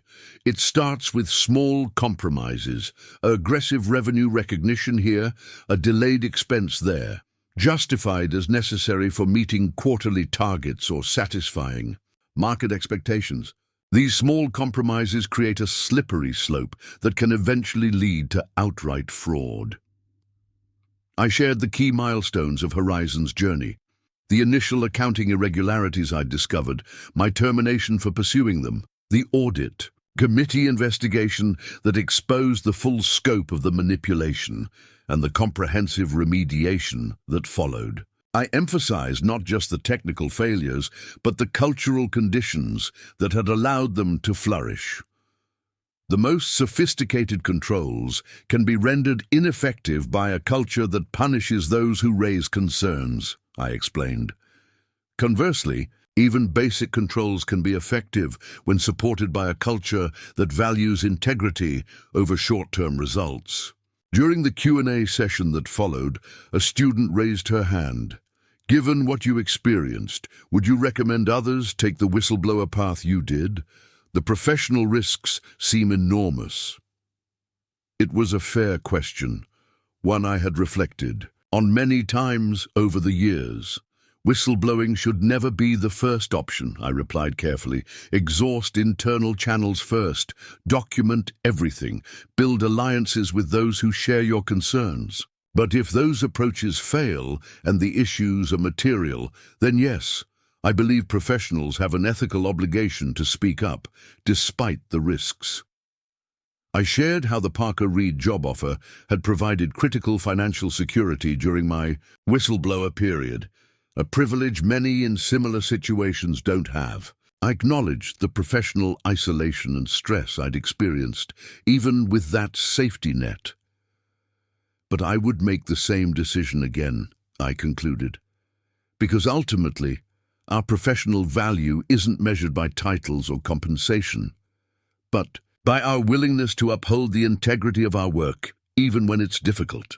After the lecture, the professor invited me to join her advanced governance seminar for a more intimate discussion.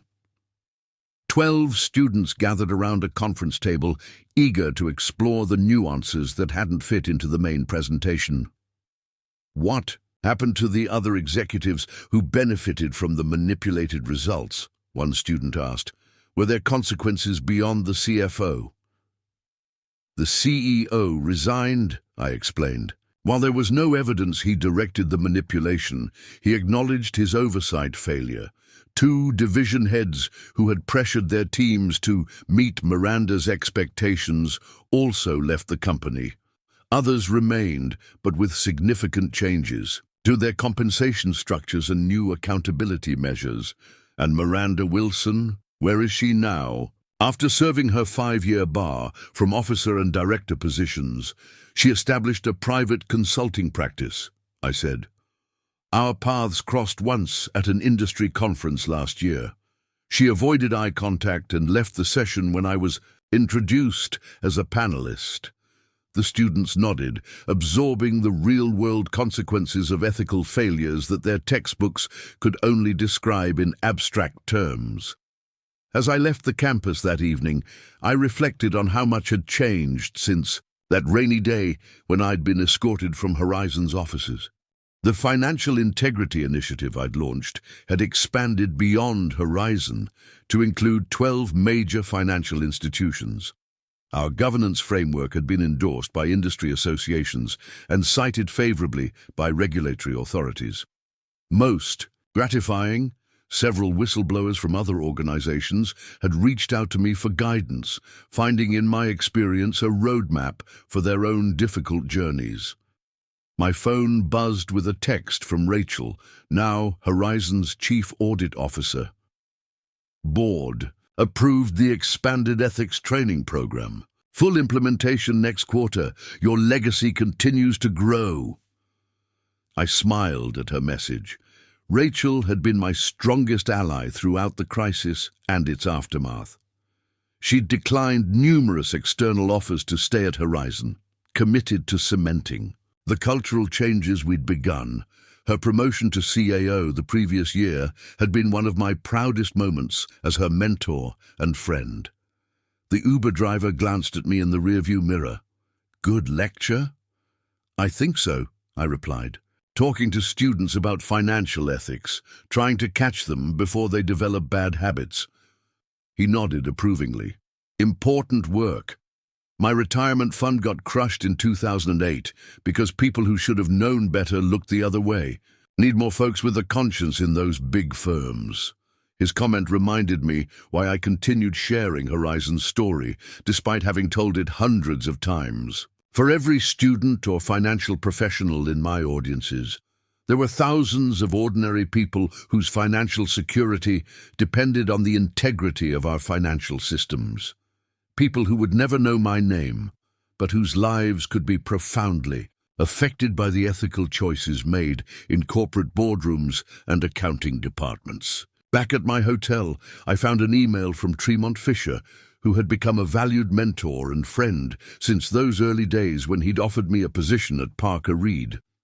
Saw you're in Boston. Dinner tomorrow? Have a proposition to discuss. We met at a quiet restaurant near the financial district. After catching up on industry news and personal updates, Tremont got to his point. I'm retiring next year, he said. The board is beginning the succession planning process. Your name is at the top of their list. The offer caught me off guard. Leading Parker Reid would be a prestigious capstone to any financial career. I'm flattered, I replied honestly, but my work at Horizon isn't finished. The Financial Integrity Initiative is just gaining real traction. Tremont nodded, unsurprised. That's what I told them you'd say. But the offer remains open if your circumstances change. Some initiatives reach a point where they need new leadership to reach their full potential. His words stayed with me on the flight home. When I'd accepted the Chief Integrity Officer role at Horizon, I'd never imagined it as a permanent position. I'd seen it as necessary crisis management that would eventually transition to normal operations, but the role had evolved beyond Horizon itself to influence industry practices more broadly. Perhaps Tremont was right. Perhaps the initiative had reached a stage where fresh leadership could take it further. The governance structures and cultural changes at Horizon had been institutionalized. They no longer depended on my personal advocacy to sustain them. The next morning, I walked into Diane's office for our weekly meeting. She noticed my thoughtful expression immediately. "Something on your mind beyond our usual agenda?" "Tremont. Fisher is retiring from Parker Reid," I said. "They've approached me about succession." Diane leaned back in her chair, studying me. "That's a significant opportunity. Are you considering it?" "I'm conflicted," I admitted. "The Financial Integrity Initiative is at a critical growth stage, but the Parker Reid position would offer a different platform for advancing governance reforms. A natural crossroads," Diane observed. "When change agents succeed, they sometimes work themselves out of their original roles. The reforms you championed here have become part of our DNA. Perhaps your impact could be greater elsewhere now." Her perspective was generous, acknowledging my contributions while releasing me from any obligation to remain at Horizon indefinitely. It reflected how far we'd come from the crisis days when my presence had been essential to rebuilding trust. 2 months later, after careful consideration and extensive discussions with the Horizon board about transition planning, I accepted the Parker Reid offer. My final initiative at Horizon was establishing an independent governance council to oversee the Financial Integrity Initiative, ensuring its mission would continue without my direct leadership. On my last day, the Horizon team gathered for a farewell reception. Rachel presented me with a crystal paperweight engraved with a quote from my Harvard lecture. "Our professional value is measured by our willingness to uphold integrity, even when difficult." As I looked around at the faces of colleagues who had become friends and allies through the most challenging period of my career, I felt a profound sense of completion. What had begun as a professional crisis had transformed into something neither I nor anyone at Horizon could have imagined, a fundamental reorientation toward ethical leadership that had influenced not just one company, but potentially an entire industry. My father's words still guided me. The numbers never lie. But I had learned something equally important through this journey. When people have the courage to defend the truth those numbers tell, even at personal risk, the impact can extend far beyond balance sheets and income statements to the very culture of finance itself, and that perhaps was the most valuable bottom line of all. Up next, you've got 2 more standout stories right on your screen. If this one hit the mark, you won't want to pass these up. Just click and check them out.